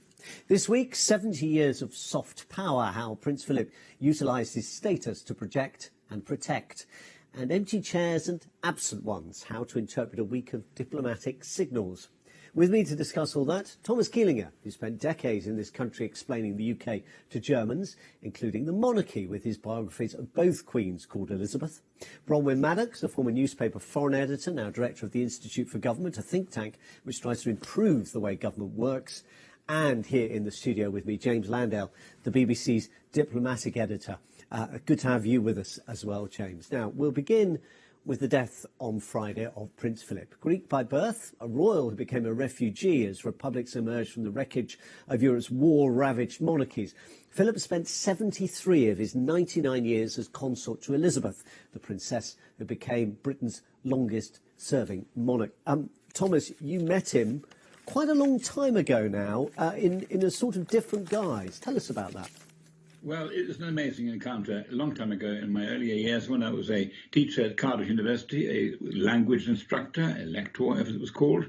And Prince Philip in those years, it was in the early 60s, was the Chancellor of the University of Wales. And so in the summer he would come to Cardiff and meet us in all the individual sections of the university. We were the German department. We all lined up and he came past us and we shook hands with him. And after he'd passed the German department figures, he suddenly stopped himself. He had a sort of brainwave, returned and talked to the professor who had been teaching at the university for many, many years, and with a rather frock-worn gown. And Prince Philip lifted the end of his gown, looked at him and said, "You have been teaching here for long, haven't you, Professor?" And it was a typical moment when usually people would say, well, his remarks, politically incorrect and sort of funny, are supposed to make it easy for people, to make them relax. But the opposite was the case. The professor went bright red in the face, couldn't quite answer, and he was put out, as it were. But that was the Philip I came to know quite early on. He is the sort of court jester, sometimes occasionally the buffoon even, who follows the British instinct for comic relief, as we used to call it in Shakespeare's times, because, you know, there's something double in the British character. I think it's an interesting mix of feelings. The British people like royalty, pomp and circumstances, but they also like to deconstruct all pomp and all delusions. And so this is the role of Philip. He is a consort to the Queen in many ways. He is complementary to her. It's a double act. It was a division of labour between the two. She represents the more stiff and formal and traditional role as a discreet monarch, and he is anything but discreet. And he speaks openly, and that's what the people like about him. He is a part and parcel of the British nature to go for comic relief and to say something funny, yet often rather stiff and serious circumstances. And so that's what I encountered earlier on, and I didn't need many more lectures, as it were, to understand the intriguing double nature of the British character. Bronwyn, let's talk a bit about his peculiar role. In a sense, Thomas alludes to that. He had status, but he had no power. And arguably that is the role of a modern constitutional monarch in a democracy anyway, or that the Queen's perhaps had some powers we can talk a bit more about later. He was never formally made Prince Consort. How did he kind of carve out some kind of identity of value to Britain? I think it was through his personality, apart from anything else. He made very clear that he wanted to be his own person, and that was, it seems to me, part of the point of these very quotable remarks, which I'm sure he knew were very, very quotable. It just set him just that bit aside from the formality of the monarchy itself, or herself. He did, though, have a much wider interest, and I think we're just beginning in some of the recollections of his life to see, to be reminded how wide that was. He was, of course, very involved in the military. The only regret he seems to have expressed about his life was that he would have liked more time in the Navy. He did take himself right across the UK, nearly 60 times to Northern Ireland, I think more than twice what the Queen did. And I think that's often forgotten, of just how much he got about every bit of the UK. And there was the interest which people have very much dwelt on this morning in science and technology, really trying to modernise the whole country after the Second World War, but also the monarchy itself. And one of the... Sorry, go on. No problem. Please continue. Well, it seems one of the things that we've begun to get a sense of very recently is just how powerful this sense of the royal family as a family was. And this was very much a project that he and the Queen, I'm not sure how explicit they were about it to themselves at the beginning, but they very much chose for her reign to be to put the royal family centre stage as a family, not just her. And obviously there's more difficult consequences of that if some of the members of the family decide they don't want to be part of it or something. But he was very much an anchor of that. And I think when you look at the whole era of Queen Elizabeth and the whole character of what the monarchy has been under her, he was absolutely central to that. James Landau, your career has kind of straddled the political and the diplomatic. You were a political correspondent in newspapers for many years, then at the BBC, now a diplomatic correspondent, so both national and international perspective. It's interesting, this sense of the family, or the firm, as some people have characterised it, because in a sense it increased the chances of monarchies surviving at a time when, in a sense, he was born at the point when monarchies were being dissolved, not least the one of which he was a member of, hence the whole exile and so on. How important do you think that's been in terms of rooting Britain's royal family at a time where its role has become more doubtful? Well, you have to remember that when he and the Queen got married, there was huge uncertainty about the direction that this was going to. You know, the King had died early, as you say. You know, the Duke himself had come from royal families that had ceased to exist. You know, and ancestors that had been shocked with the Romanovs, the Tsar in Russia. You know, his own family. You know, he's a baby, as we've. You know, the story's been told much in the last 24 hours of how he was. You know, picked up by a British destroyer as an infant and taken out of Greece. And there was huge uncertainty about, you know, this institution that has been taken over by a very young woman, supported by a husband that the British establishment was very sort of, you know, quizzical, puzzled about. They weren't sure about his, you know, where he was going. And in many ways, you know, as Bronwyn was alluding to, the role that the Queen made, particularly in terms of the Commonwealth, you know, was a very personal, self-invented one. She was instrumental in transforming this institution from this sort of slightly unusual post-imperial thing into what it is today. In the same way that the Duke invented the role for himself, because as he said himself, no, you know, he said, well, what do I do? Oh, nobody knew. So he created this role of consort, of supporter of the Queen, but also did his own thing in terms of the World Wildlife Fund and all the rest of it. And together, it sort of blended together into, as you say, you know, a family that has, you know, survived through extraordinary times. You know, there have been bad times as well as good, but that family unit, of which, you know, the Duke and the Queen were the head, has been the core of it. And if you hear the testimony of the children and the grandchildren, they all constantly say that it was the Duke that they turned to for advice and counsel. Just on Thomas, it raises an interesting question, doesn't it, about the way the British system is structured, because it's been a useful fiction, royal power, for politicians. They can cloak decisions they make. We used to do it under the royal prerogative. We had all this kind of business about the dissolution of Parliament under Boris Johnson, which was done in the Queen's name. Queen was dissolving Parliament, but because the Prime Minister had asked her to dissolve Parliament, effectively it's his decision. The courts turn around and say, no, you shouldn't have done that, you couldn't do it. In a sense, monarchy is constantly in the country in danger of being exposed in that way, blamed for things, and the politicians simultaneously find that useful, but at the same time want to protect the institution.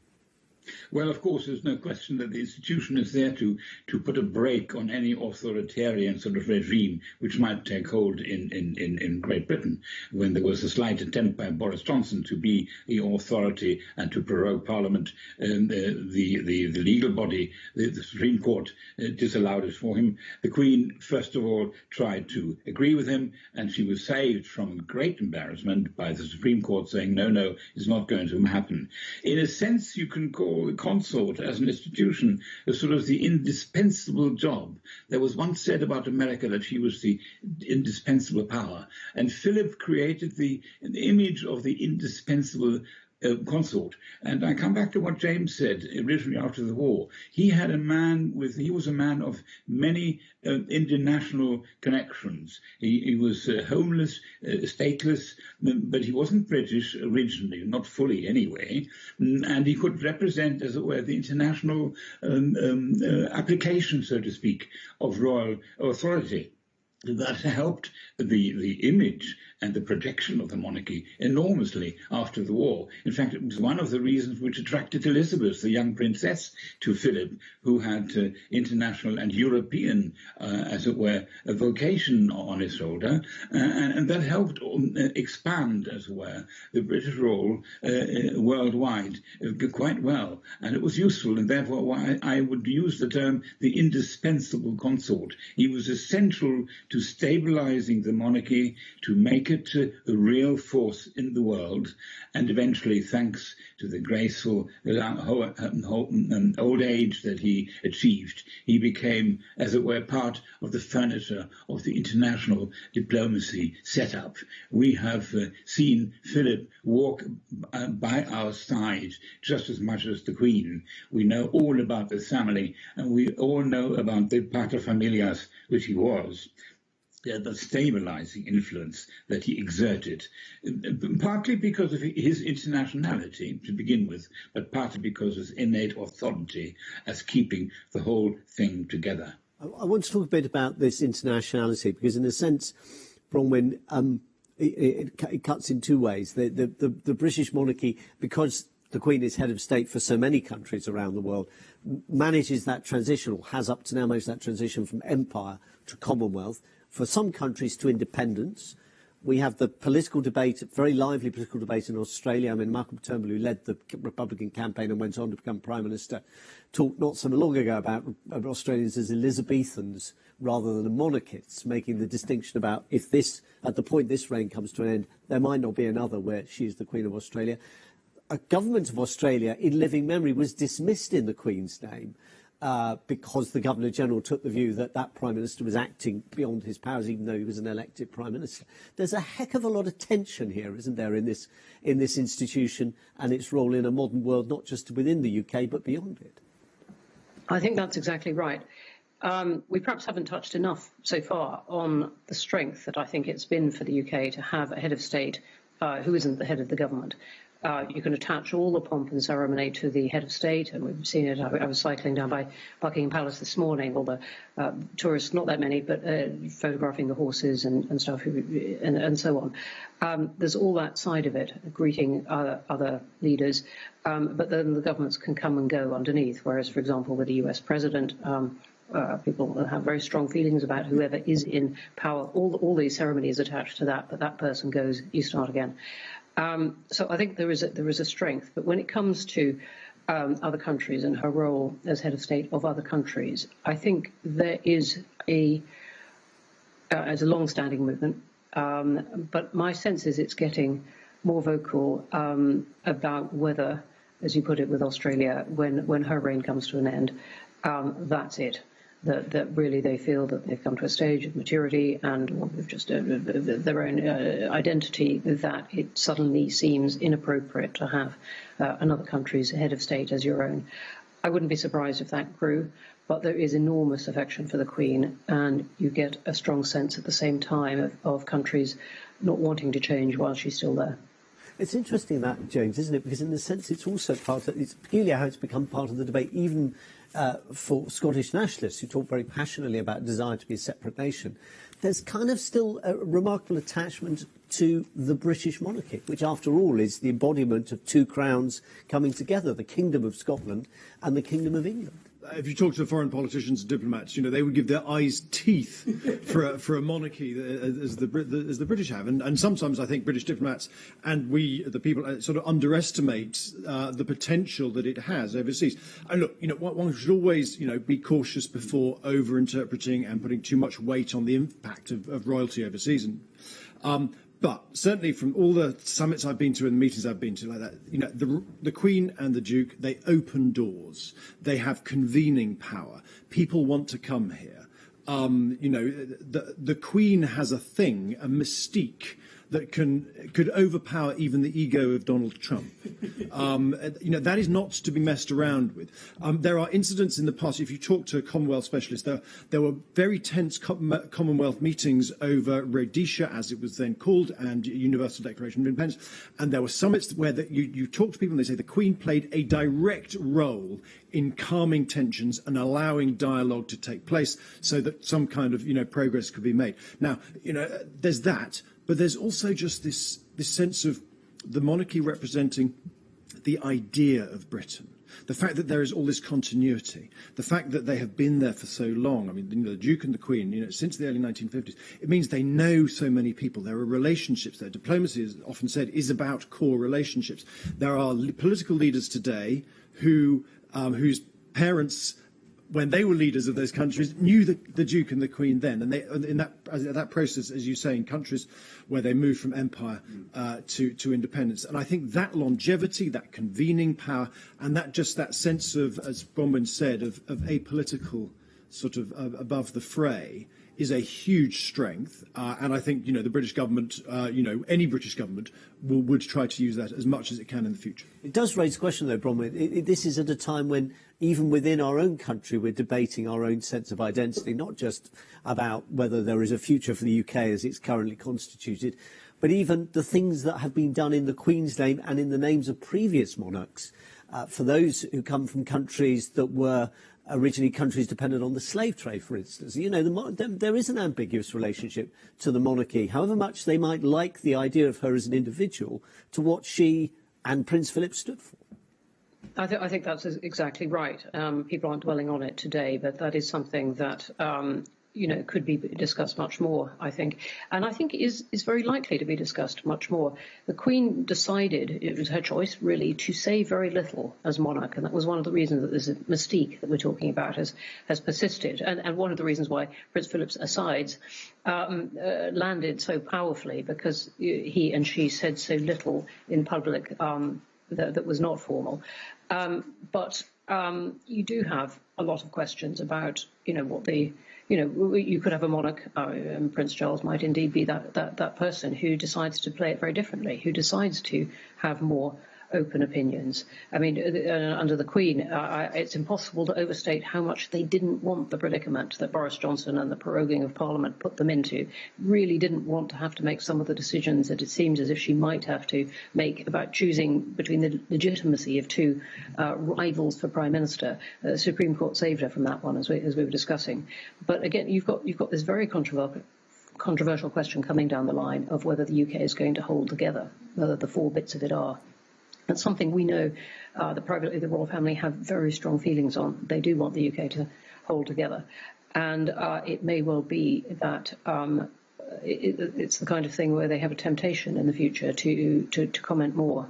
So I think the kind of comparative peace that we've had of a monarch who's chosen largely to be symbolic and to have these private relationships with other leaders, there are a lot of forces, not just the personality of the monarch, that mean that might change.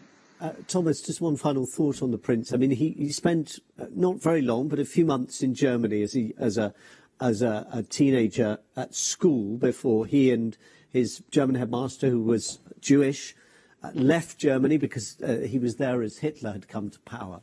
I don't know if he ever spoke about that, but he did talk about being in exile. And one of the things that he said, which is kind of slightly somber thought, really, which is that exiles always feel their sense of difference all their lives. And in a world where so many people don't spend their lives or have to make lives in the countries that they weren't born in, it's a kind of rather reflective thought and not an entirely cheerful one.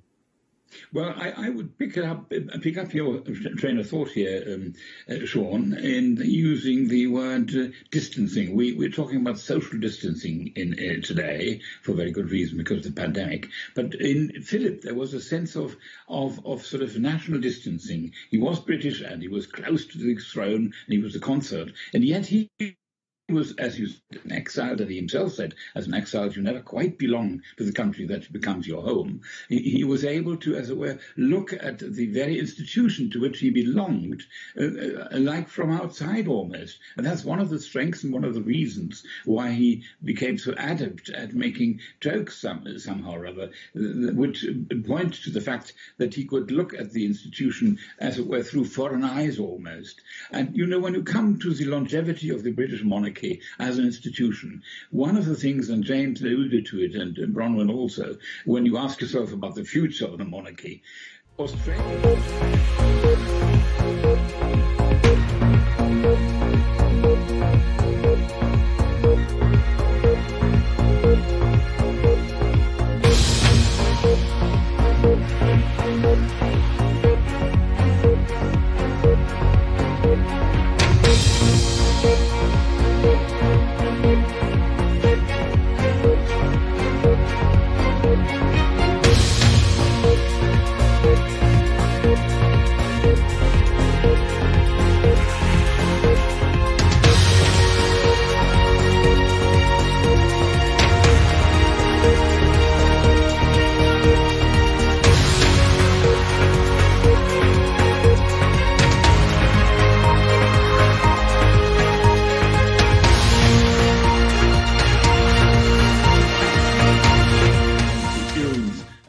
And the winds of change. It has to change with the times, but it's also a recognition of the durability of life on Earth, as it were, in an institution which is unperishable. Thomas, thank you very much for that. Now, diplomacy is the art of restraining power, at least according to the former US Secretary of State Henry Kissinger. By that definition, it's been a pretty strange week. In Vienna, diplomats from Tehran and Washington have been trying to revive the nuclear deal without actually meeting one another. In Turkey's capital, Ankara, the Europeans were invited into the same room as the president, but there weren't enough seats for them. Meanwhile, the UN Special Envoy Christine Schreiner-Bergener flew into Myanmar this week, but she's abandoned quiet diplomacy, instead warning a bloodbath is imminent. And Bronwyn, when diplomats resort to denunciation, has diplomacy failed? No, that just shows the limits of diplomacy. She and Myanmar's envoy to the UN have both used that word, bloodbath, and are asking the UN for intervention that is not that goes beyond diplomacy, either for peacekeeping soldiers or enforcement of a no-fly zone or clamping down on assets of key people abroad and so on. So yes, that is a realm beyond diplomacy. But there is a point where it ends. That doesn't mean that people hadn't tried. The other two are a sign of diplomacy in action. In the Turkish case, with unfortunate results of offending the Commission President, but that may have been even intentional. That may have been intentional. Thomas, in a sense, it underlines the difficulty of the EU, doesn't it? You've got two presidents turn up, two figures of supposedly equal status. Charles Michel represents the politicians, Ursula von der Leyen, who represents the Permanent Commission, and the Turkish president only prized one chair. What do you interpret that as saying? Was it a deliberate snub to the EU, a reminder, an attempt to put it in its place? If it's deliberate, it was very ill-placed and really an own goal on the part of Turkey, because she is not in a position, as it were, to lord it over another president in her own right. And he may have hopes and dreams as a head of state of Turkey to be recreating a sort of Ottoman influence in the world, a Turkish influence. But I think he's trying to crack too big a nut here. Not only is Ursula von der Leyen representative of a pretty powerful body of nations, and they're also pretty much against the current course of Turkish policy. And so that's why I call it an own goal. You can't survive, as it were, in the diplomatic game by doing a solo act of offence like this. If it was intended, it was misplaced. And if it was not intended, well, it's just an accident of history, as it were. And he would be well advised to ameliorate it and amend it in some way or fashion. Bronwyn, just on this question of kind of trying to find common purpose, which the EU attempts to do, in the Iran talks, are Europe, the European Union and the individual countries represented, Russia and so on, and Germany indeed, are they now on the same page as America once again? I think yes. I mean, we had this hiatus when Donald Trump pronounced the Iran deal a bad deal, and that really stalled it and blew up, if you forgive the phrase, years of diplomacy, successful diplomacy that had arrived at that deal, which had disadvantages on both sides, but was, in my view, the best deal that could have been done at that point. And it did, at first, succeed in getting Iran to halt its move towards a nuclear weapons capability. We've then had these years of Iran under intense sanctions, but also forging ahead with its nuclear power and nuclear weapons preparations, as it appears. Right, it's something that Iran denies, but it appears they do have enough uranium now for a weapon. On the diplomacy, I think we are cautiously back on track. Bronwyn Maddox, Thomas Keeling and James Landau, thank you very much. Just now I quoted Henry Kissinger on diplomacy. Let's end with the view of a diplomat from one of the world's rising powers, Indian Shashi Tharoor, who has spent years with the United Nations. He says democracy is much like the lovemaking of elephants, an awful lot of bellowing and other sound effects, but no one knows what the consequences are for at least the next 2 years. Until next week, from Dateline, goodbye.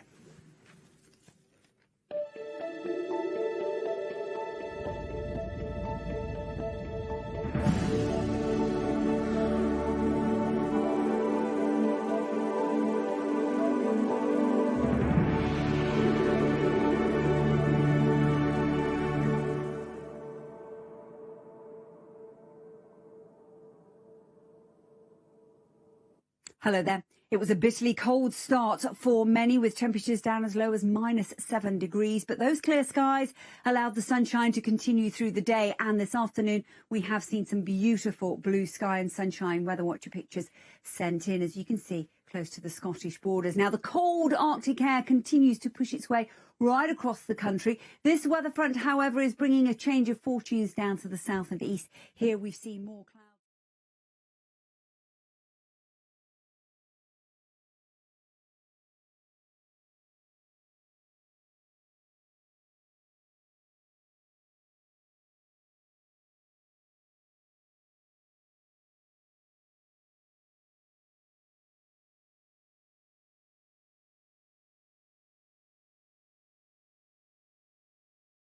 Cold afternoon for many, temperatures struggling 4 to 9 degrees quite widely. Overnight tonight, that showery rain will drift its way southwest and then fade away. Clearer skies, that's going to allow those temperatures once again to fall below freezing, particularly in sheltered rural areas of Scotland. It's going to be another bitterly cold start. High pressure does start to build in from the west and keep the quiet story, but a little bit more of a breeze coming in off the North Sea will make it feel cooler, and that could drive in a few wintry showers as we go through the day. But Sunday will be a relatively quiet day. Sunny spells, a few isolated showers, and once again, as the temperatures struggle, some of those showers of hail and sleet. Temperatures down on where they should be for this time of year, 5 to 10 degrees as a maximum. The high pressure sinks its way south and west, and that's going to allow that weather front to push into Northern Ireland and Wales, a little bit further south than first anticipated. That means a better day on Monday for Scotland and eastern England, a good deal of sunshine, but clouding over from the west into southwest England, Wales and Northern Ireland, seeing some outbreaks of showery rain. Again, those temperatures subdued, 7 to 10 degrees quite widely. Now, as we move out of Monday into Tuesday and for the rest of the week, there are indications that something a little less cold starts to develop, and we could see temperatures returning back to where they should be for this time of year, and it stays relatively dry across the country.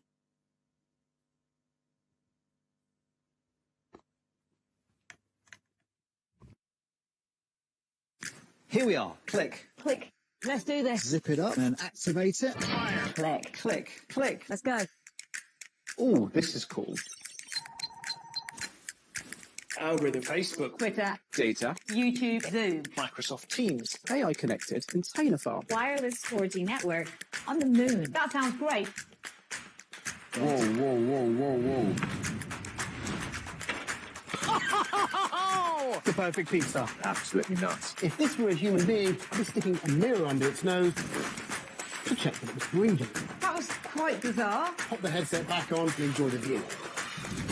How cool was that? Lasers. Oh, that was a bit of fun. Your weekly tech update. Click today at 12:30 on the BBC News Channel.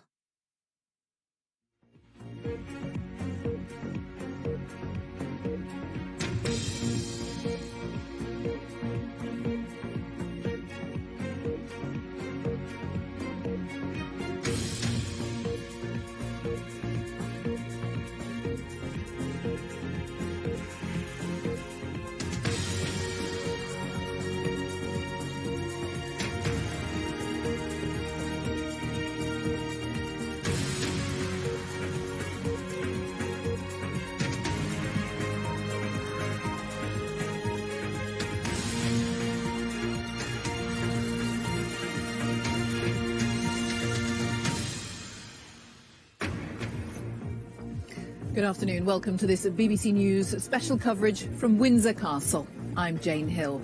Gun salutes have taken place to mark the death of the Duke of Edinburgh at the age of 99.